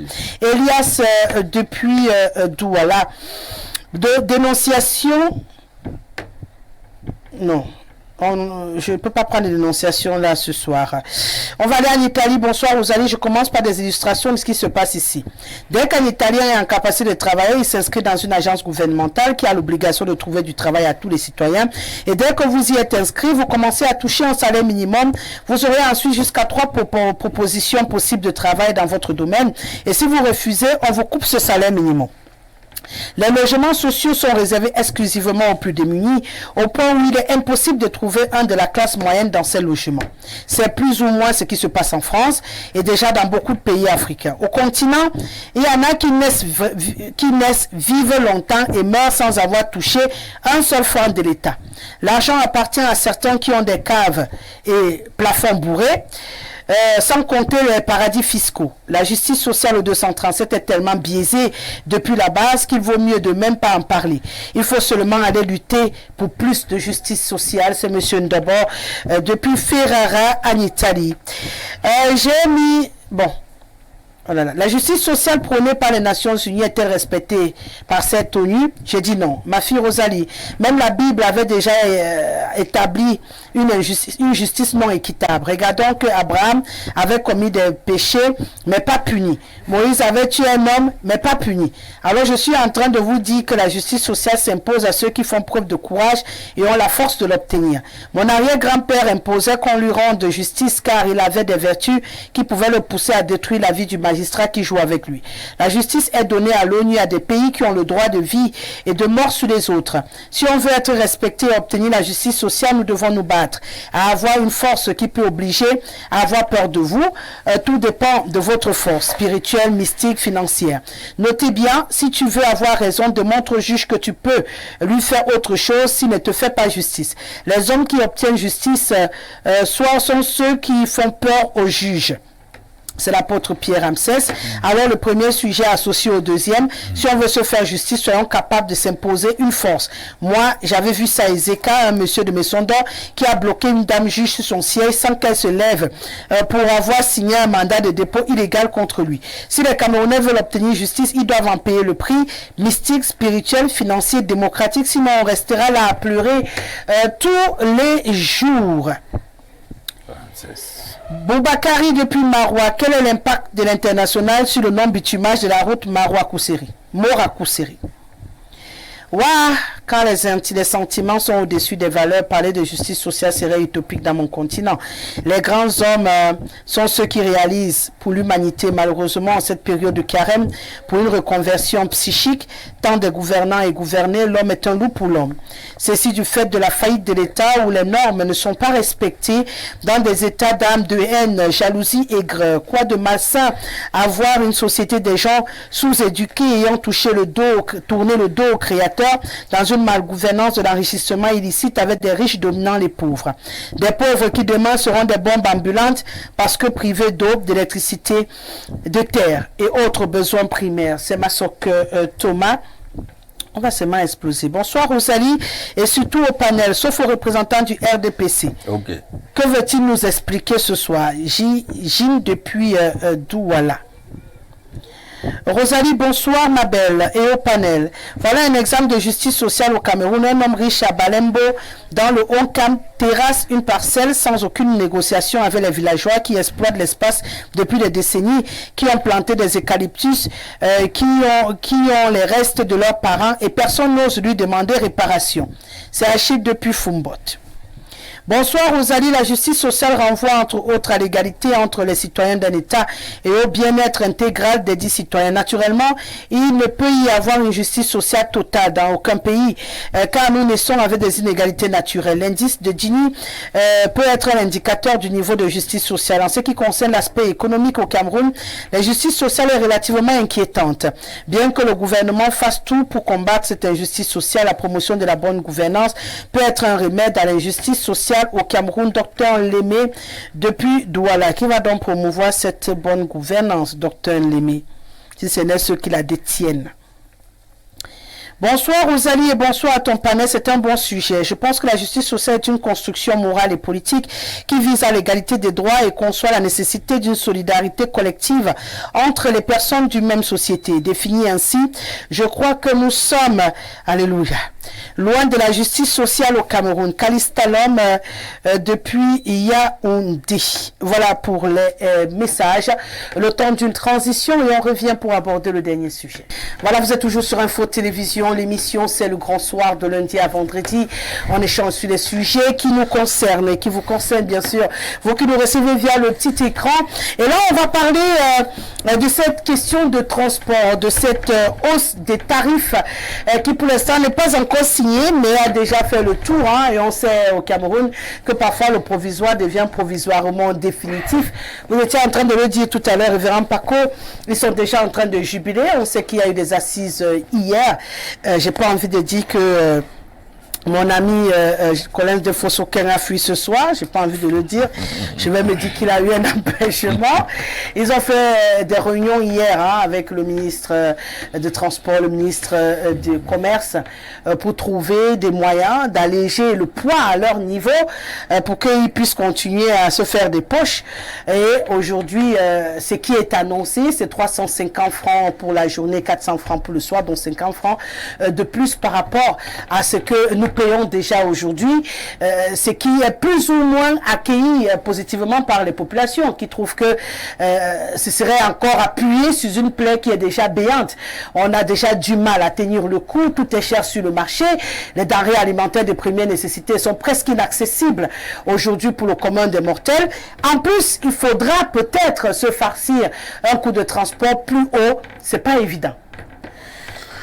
Rosalie, la dernière augmentation du prix du carburant à la pompe est d'une valeur relative de 15% par là. Si on ajoute celle-là à celle de 2023, on est à 30% d'augmentation.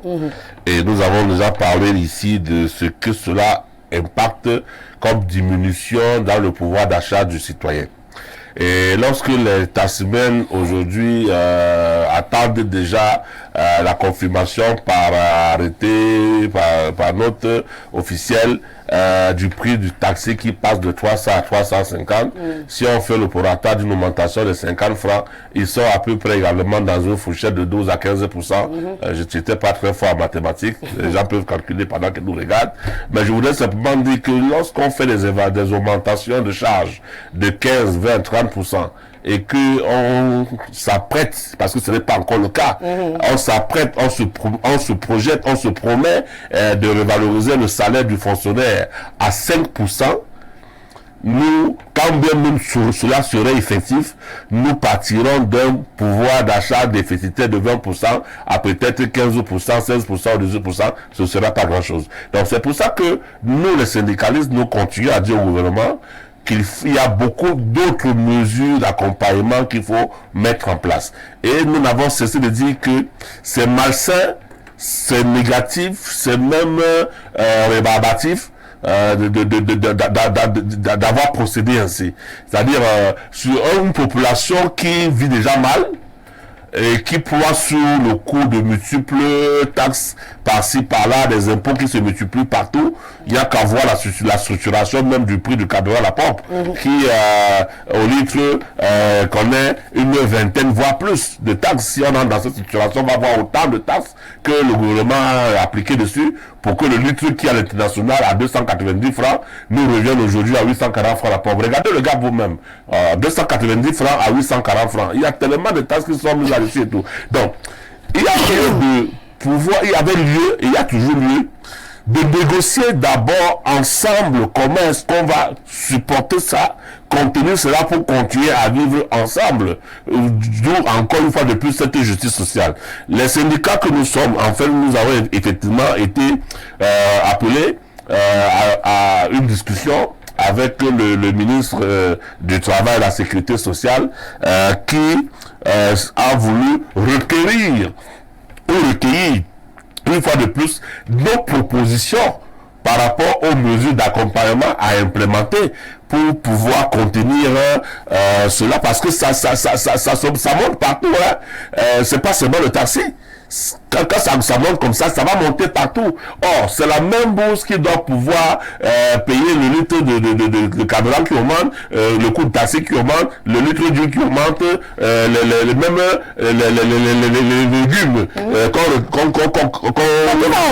tout va augmenter. Donc, les hôtels vont augmenter. Nous avons demandé une revalorisation du SMIC. Déjà, lorsqu'on avait bagarré pour l'avoir à 60 000 et qu'on est arrivé à un SMIC à 3 vitesses, notre proposition était déjà au départ de 150 000 puis plus 100 000 francs qu'on avait réussi à obtenir de combien encore avec le GICAM, mais que le gouvernement a refusé. Donc nous y revenons. Il est temps, parce que regardez, au Gabon, le SMIC est de 150 000. En Guinée équatoriale, le SMIC est, je m'abuse de 128 30 000 francs, 128 130 000 francs, et ainsi de suite. Pourquoi? Et on dit que le Cameroun, c'est la locomotive. On dit que c'est le Cameroun qui est la tête de proue de la région SEMAC. Et pourtant, c'est nous qui avons le SMIC le plus bas. Non, il faut que ça change. Donc, nous continuons à demander une évaluation du SMIC, et nous sommes revenus sur ces 100 000 francs, si tant que on n'a pas pu les obtenir la dernière fois, qu'on puisse y arriver. Et non seulement, si on y arrive, effectivement, après, d'accord, qu'on puisse prendre des mesures d'application immédiate de ce SMIC, parce que jusqu'aujourd'hui, le SMIC de 60 000 à 3 vitesses avec les 41 000 et autres pour les autres groupes qu'ils ont énumérés eux-mêmes n'est pas appliqué pour tout le monde jusqu'aujourd'hui. Il y a des entreprises, il y a des établissements parapublics et autres qui se refusent à appliquer ça jusqu'aujourd'hui. Il y a des grilles de salaire qui n'ont pas encore été revues jusqu'aujourd'hui. Et certains se cachent sur le fait que les conventions collectives ont été négociées par secteur, et tant que la convention n'a pas revu la grille salariale à la hausse, il s'en porte bien, il continue. Il y a tout ça à faire. Il y a la pension des retraités, parce que le retraité va au marché, il paye la banane plantain, le macabo, l'igname et tout, au même coût que nous. Cependant, lorsqu'on pense revaloriser le salaire du fonctionnaire ou des autres travailleurs, on ne pense pas revaloriser sa pension. Il est retraité. Pendant qu'il travaillait, il a cotisé, il a payé la pension. C'est ça qu'on lui remet. Non, c'est pas ça, justement. Justement, c'est ça le problème. Ce n'est pas ça. Parce que nous qui travaillons aujourd'hui, c'est nous qui cotisons pour que ceux qui ont travaillé avant nous et qui sont à la retraite puissent continuer à vivre avec les cotisations que nous faisons. Autant lui, il travaillait hier, il a cotisé pour faire vivre ceux qui étaient à la retraite. C'est ça, c'est un cycle. Ce n'est pas ce qu'il a gardé comme Vous n'avez pas compris ce que j'ai dit. Ce n'est pas ce qu'il a gardé. J'ai dit que c'est l'argent qu'il a mis dans la caisse qu'on lui remet.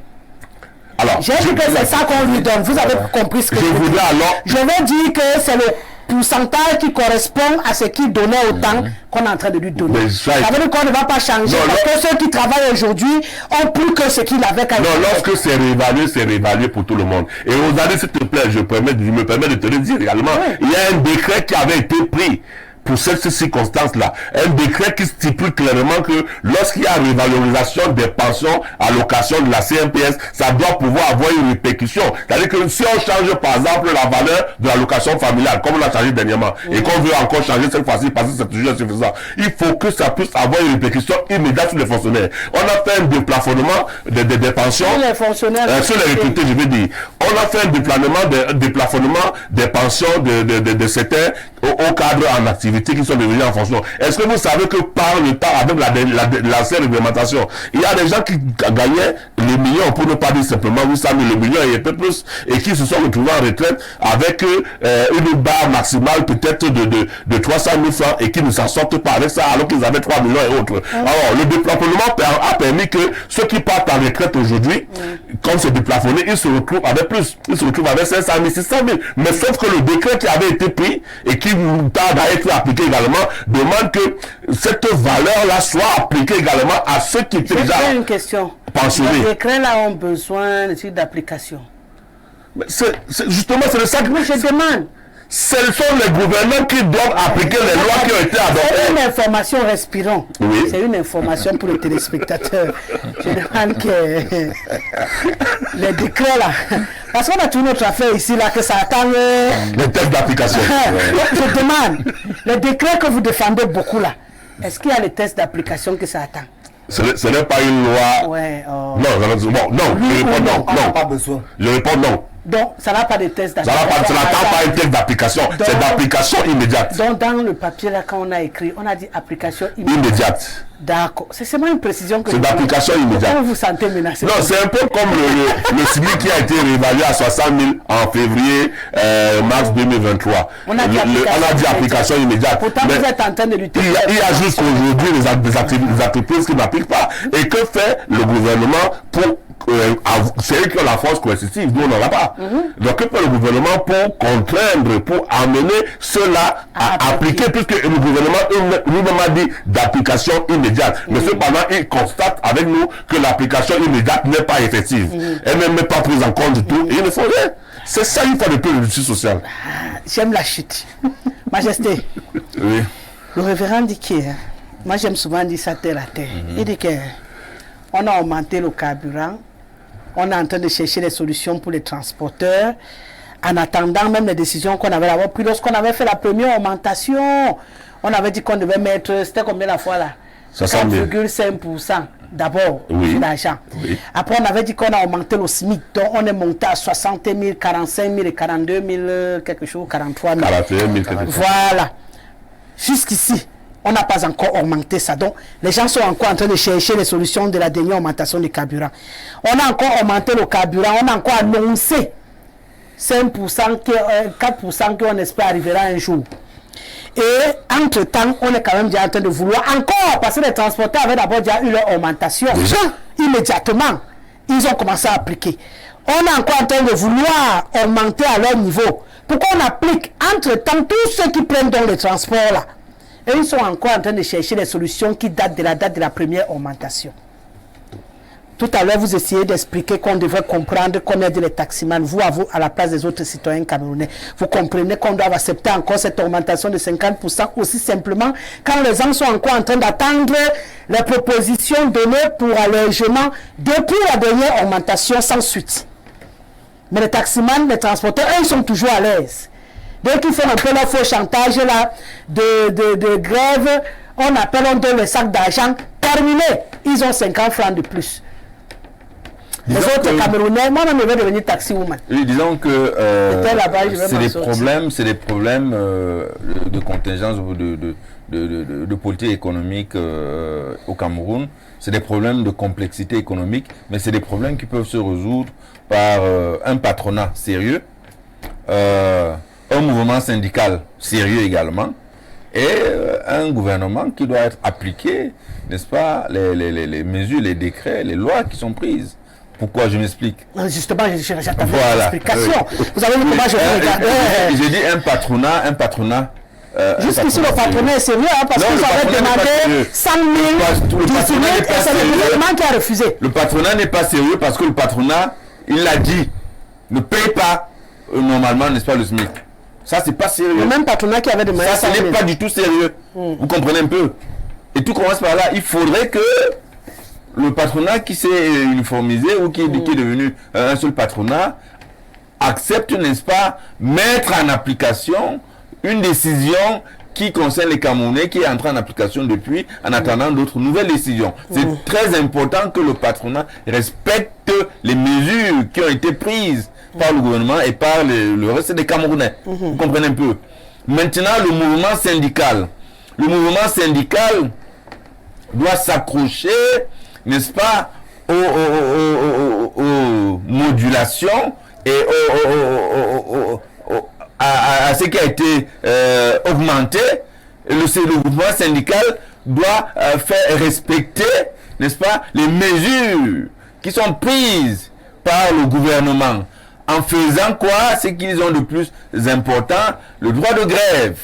Le droit de grève, dans un pays, on ne respecte pas le droit de grève, 27. c'est une façon effectivement de s'exprimer. Alors, si le mouvement syndical camerounais se rend compte que le patronat ne veut pas exécuter, donc le mouvement syndical, n'est-ce pas, amène. Ils font des grèves. Amène par le mouvement, donc, qu'on fasse des grèves. Il faut faire respecter les qu'on fasse des grèves. il faut le patronat respecte. que le gouvernement prend. Heureusement que c'est le NDPC qui le dit, hein? Oui. Parce que ça aurait été quelqu'un d'autre qu'on aurait dit incitation à la révolte. Non, c'est des responsabilités à ce triple niveau. D'abord, j'ai indexé le patronat, maintenant j'ai indexé le syndicat, maintenant le gouvernement. Le gouvernement doit mettre sur pied, n'est-ce pas, des mesures de contrôle spécifiques pour que les arrêtés, les lois qui sont prises soient respectées par tout le monde. Vous comprenez un peu? C'est pour cela qu'il dit donc que c'est exactement comme ça que ça doit marcher. Il n'y a pas autre chose. Parce qu'on ne peut pas venir ici vous dire des choses qui ne sont pas vraies. Vous le savez, moi, mon langage de vérité, je ne change pas. Même si que ça plaise ou que ça ne plaise pas, je vous dis ce qui est. D'accord. Donc, Majesté, pour qu'on puisse tous s'en sortir, hein, il dit que les patrons doivent nous payer le montant qui a été validé. Oui. Tous les mois, c'est ça? Oui. Ok. Oui. Tous les mois, ils doivent nous payer. Ils doivent payer. Ok. Et à côté, s'ils ne nous payent pas, les syndicats entrent en grève. Donc, tous les employés commencent à faire grève et ils vont comprendre que... C'est ce que j'essaie de faire le résumé. Voilà. Qu'on commence à faire grève dans nos entreprises pour dire que les patrons ne veulent pas nous payer tous les mois. Et quand on va faire grève, à côté, le gouvernement va faire quoi? Et ils vont maintenant venir s'assurer de leur côté là-bas. Pendant que nous on fait grève ici, on bagarre avec le patronat. Et dans leur bureau, ils doivent s'assurer que les décrets qu'ils ont signés soient appliqués. Absolument. Par qui? Par l'ensemble des partenaires sociaux. Les partenaires sociaux, ce sont les employeurs et les employés. Donc les mêmes gens qui sont déjà en train de bagarrer là-bas que d'autres grèvent. Et l'autre ne veut pas payer. C'est encore eux qui vont appliquer ce que le gouvernement a signé pendant qu'ils attendent dans leur bureau. Ils doivent. D'accord. Je crois qu'on a bien compris. C'est un sujet passionnant, mais qui doit être abordé de manière scientifique. Déjà, nous devons comprendre que le boom du prix du carburant n'est pas la panacée du Cameroun. C'est de manière globale. Nous avons la crise russo-ukrainienne. Non, pardon, il faut nous laisser l'autre. C'est la vérité. Attendez, je ne vais pas vous retirer la parole. Je vais vous apporter une précision. Quand on arrive à ce dernier tour de table, parce que mon émission à la fin, c'est 2 minutes comme vous pouvez là. En 2 minutes, je vais. C'est la précision que je voulais vous donner. Allez-y. Ce sont les facteurs qu'on appelle les facteurs exogènes.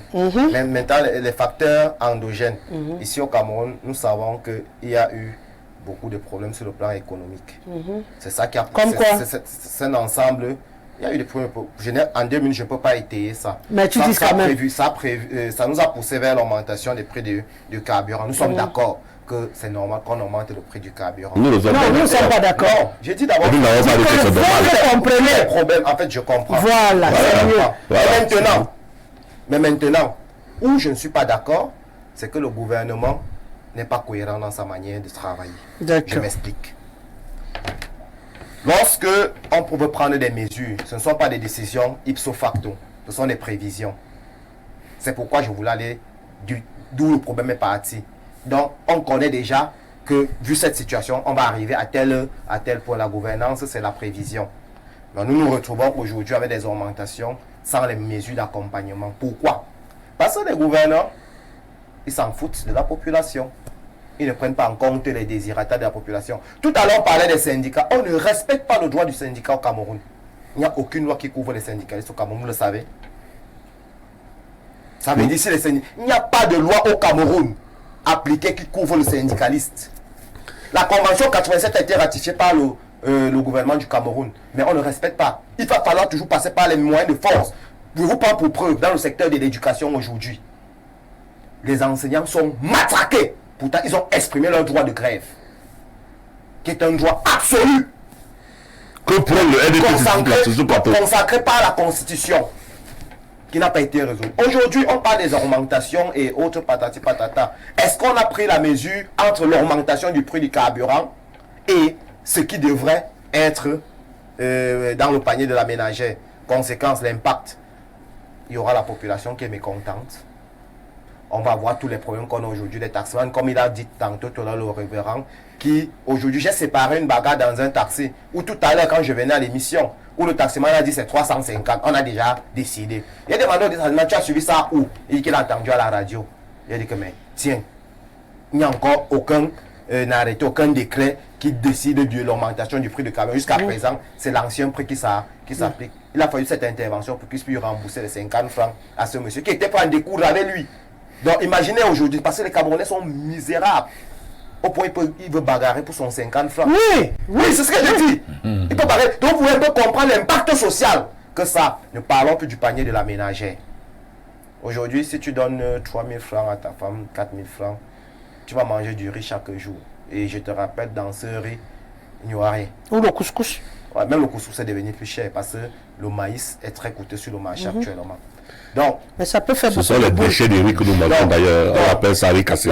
Aujourd'hui, face à cette situation, je me dis, pendant qu'on devait être en train de négocier l'augmentation du prix du carburant, on devait être en train de négocier au même moment les mesures d'accompagnement. Pourquoi ça tarde? Pourquoi ça tarde?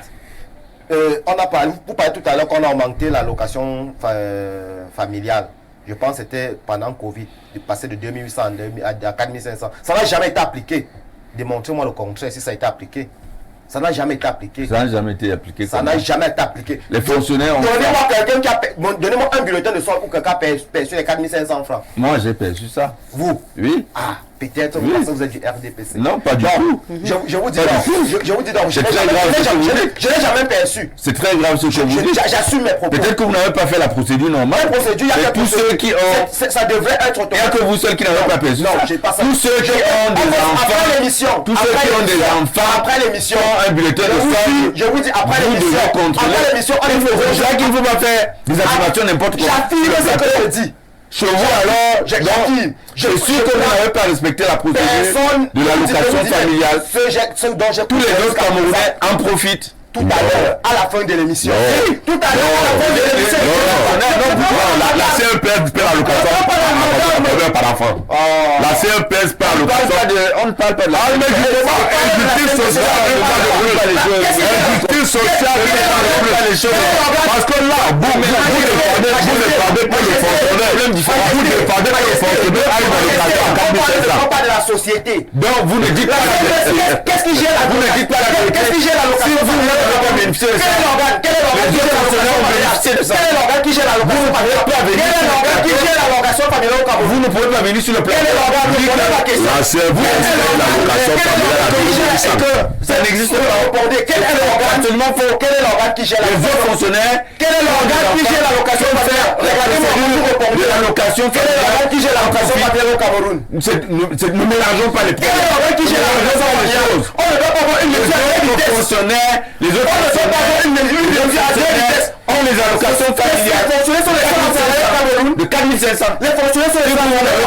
Vous ne pouvez pas dire que tous les fonctionnaires sont les seuls à travailler. C'est absolument faux ce que vous dites. Les fonctionnaires sont absolument faux. D'accord, non, c'est faux. S'il vous plaît. C'est l'organe qui gère. Permettez. La vérité. On doit gérer les fonctionnaires à deux vitesses. Pas du tout. C'est sûr que vous n'avez pas suivi la procédure de l'allocation. Quelle est la procédure? Tous les autres fonctionnaires qui ont des enfants. Quelle est la procédure? Des 4500. Quelle est la procédure? Des 4500. Quelle est la procédure? Mais vous passez par le préfet qui déclare, qui vous arrête l'arrêté. Et ça que vous amenez aux finances. Tous les fonctionnaires et vous venez ici affirmer. J'affirme, je le dis encore, je le dis. Non, c'est faux. Je le dis, c'est faux. Bon, s'il vous plaît. Je le dis, c'est faux. S'il vous plaît, je vous permets de sortir de votre propos. Voilà. Donc, je disais tantôt, face à cette situation, le gouvernement doit donc prendre des mesures. Ouais. Il faut qu'on arrête de faire de l'euphorie. Il Ouais. faut qu'on arrête de tromper les citoyens. Ouais. Donc le gouvernement qui déjà fait des efforts, mais les efforts ne sont pas suffisants. D'accord. Dans le contexte actuel, on doit penser à des projets à court terme, c'est-à-dire le financement des allocations familiales, la subvention des personnes pauvres. On a les filets sociaux qui se passent au niveau des communes. Donc on doit encore accélérer ce processus et penser maintenant au projet à long terme. Par exemple, attendez. Oui, On doit subventionner les citoyens pauvres. oui. Oui. Pourquoi vous riez? Attendez, vous n'avez pas compris. Le sujet même qui est déjà moyen n'arrive même pas à s'en sortir. On n'arrive même pas à subventionner tout ce qui est bon pour nous tous. Vous entendez quoi? On va aller sur... Ouais, attendez, j'avance doucement, non, mon frère. Oui. Qui est pauvre pour vous? C'est la question que vous posez parce que j'ai parlé de Qui est donc pauvre pour vous? le citoyen qui ne parvient pas à subvenir à ses besoins au quotidien. Qui parvient à subvenir à ses besoins? Non, il y a certains qui se parviennent, par exemple, Majesté. Vous arrivez donc à ce qu'on a dit quand on parlait de justice sociale, qu'on avait deux catégories désormais au Cameroun. Je suis dans Non, c'est je toi. crois que- La catégorie de majoritaire là, Je crois que- tu pensais que s'il faut subventionner, c'est là, voilà le carburant. On je est crois dans une que- bataille de subvention, Il on veut parler parle des chacun filets- à des son nom, filets s'il vous sociaux. plaît. Vous connaissez le phénomène? Laissez, je suis avec lui. Il a la langue, il est en train de parler. Ok. Même vos filets là, vous avez dit dernièrement que c'est trouvé partout, ça ne tient plus rien. Donc ne ouvrez pas l'autre sujet des filets sociaux. Ça n'attrape rien du tout et ça n'aide en rien du tout. Non, ça laisse passer tout. Ça laisse passer tout, vous-même vous le Allons-y. savez. Donc, je voulais qu'on sorte de ce sujet. Je voulais Oui. juste comprendre Oui. qui était pauvre pour vous. J'ai déjà fait. D'accord. Maintenant, pour terminer, donc, on doit avoir des projets à long terme. Pour Par faire exemple, l'augmentation qu'on s'en sorte, l'augmentation c'est du prix de du prix. carburant. Si aujourd'hui on développe le transport urbain de masse, ça va apaiser ce phénomène parce que en transportant les gens en masse, ça réduit les coûts de Monsieur du Ngaté. transport. Non, je suis en train de... Monsieur Ngadé, Oui. je reprends ma parole. Oui. Je peux. Prenez Ok, votre parole. j'ai repris ma parole.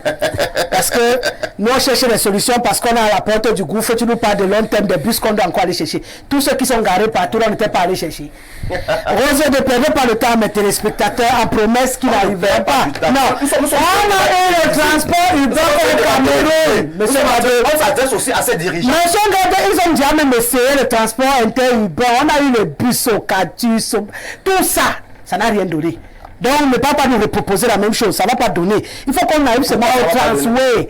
Où on va seulement avoir même les bateaux. C'est le Transway que vous C'est allez... pour te dire qu'on a déjà échoué l'autre côté là. Révérend Paco, que les salaires n'ont pas été... dites au révérend Paco que les salaires n'ont pas été déplafonnés. C'est le plafond des cotisations et des décomptes des pensions qui est passé de 300 000 à 750 000. C'est fait depuis Yaoundé. Bonsoir le panel. Le monsieur en blanc est un vrai menteur. Hein? Les allocations familiales au Cameroun sont de 2800. J'ai mon bulletin de solde en main. Cécile depuis Yaoundé. Bonsoir. C'est ça, j'adore mes téléspectateurs. Ils sont prêts. Bonsoir au panel. Que Sa Majesté C'est ça qui arrête est d'abrutir les Camerounais. Les allocations familiales, c'est 2800 par enfant. Merci. Mais c'est toi qui as sorti le S'il vous plaît, ne mettez pas les organes. Soyez disciplinés. Je vous en prie, chers panélistes. On vous interpelle là. C'est ça. J'ai du mal à vous écouter, s'il vous plaît. La CNPS me paye 8400 pour 3 enfants. Donc, faites la diffusion. On fait la division. Ok. Bonsoir le plateau Rosalie, et c'est pourquoi nous t'aimons. Hier, monsieur Émile Messi, aujourd'hui, monsieur Ondondo. Mes deux camarades qui nous donnent la migraine là, à les écouter justifier l'injustifiable. Ils demandent une loi pour respecter la justice sociale. Que dit la constitution du Cameroun? Nous sommes tous égaux en droit et en devoir. Et alors? Elhadj Mariga Ibrahim. Et alors? Le temps ne me permet plus malheureusement de lire vos messages. Je vous remercie tous les trois. Merci Majesté Ondondo. Merci Eric. Merci au révérend Emmanuel Paco. Merci Ismaël. Merci à Benvas. Merci à Decanix, Janvier et Kingi. On se retrouve demain avec le même bonheur et le même plaisir. Il sera exactement 17h. Je vous laisse en compagnie d'Hermine Louga pour le journal en langue anglaise. Allez, bonne suite de programme sur nos antennes. Respect, monsieur Dodoniva.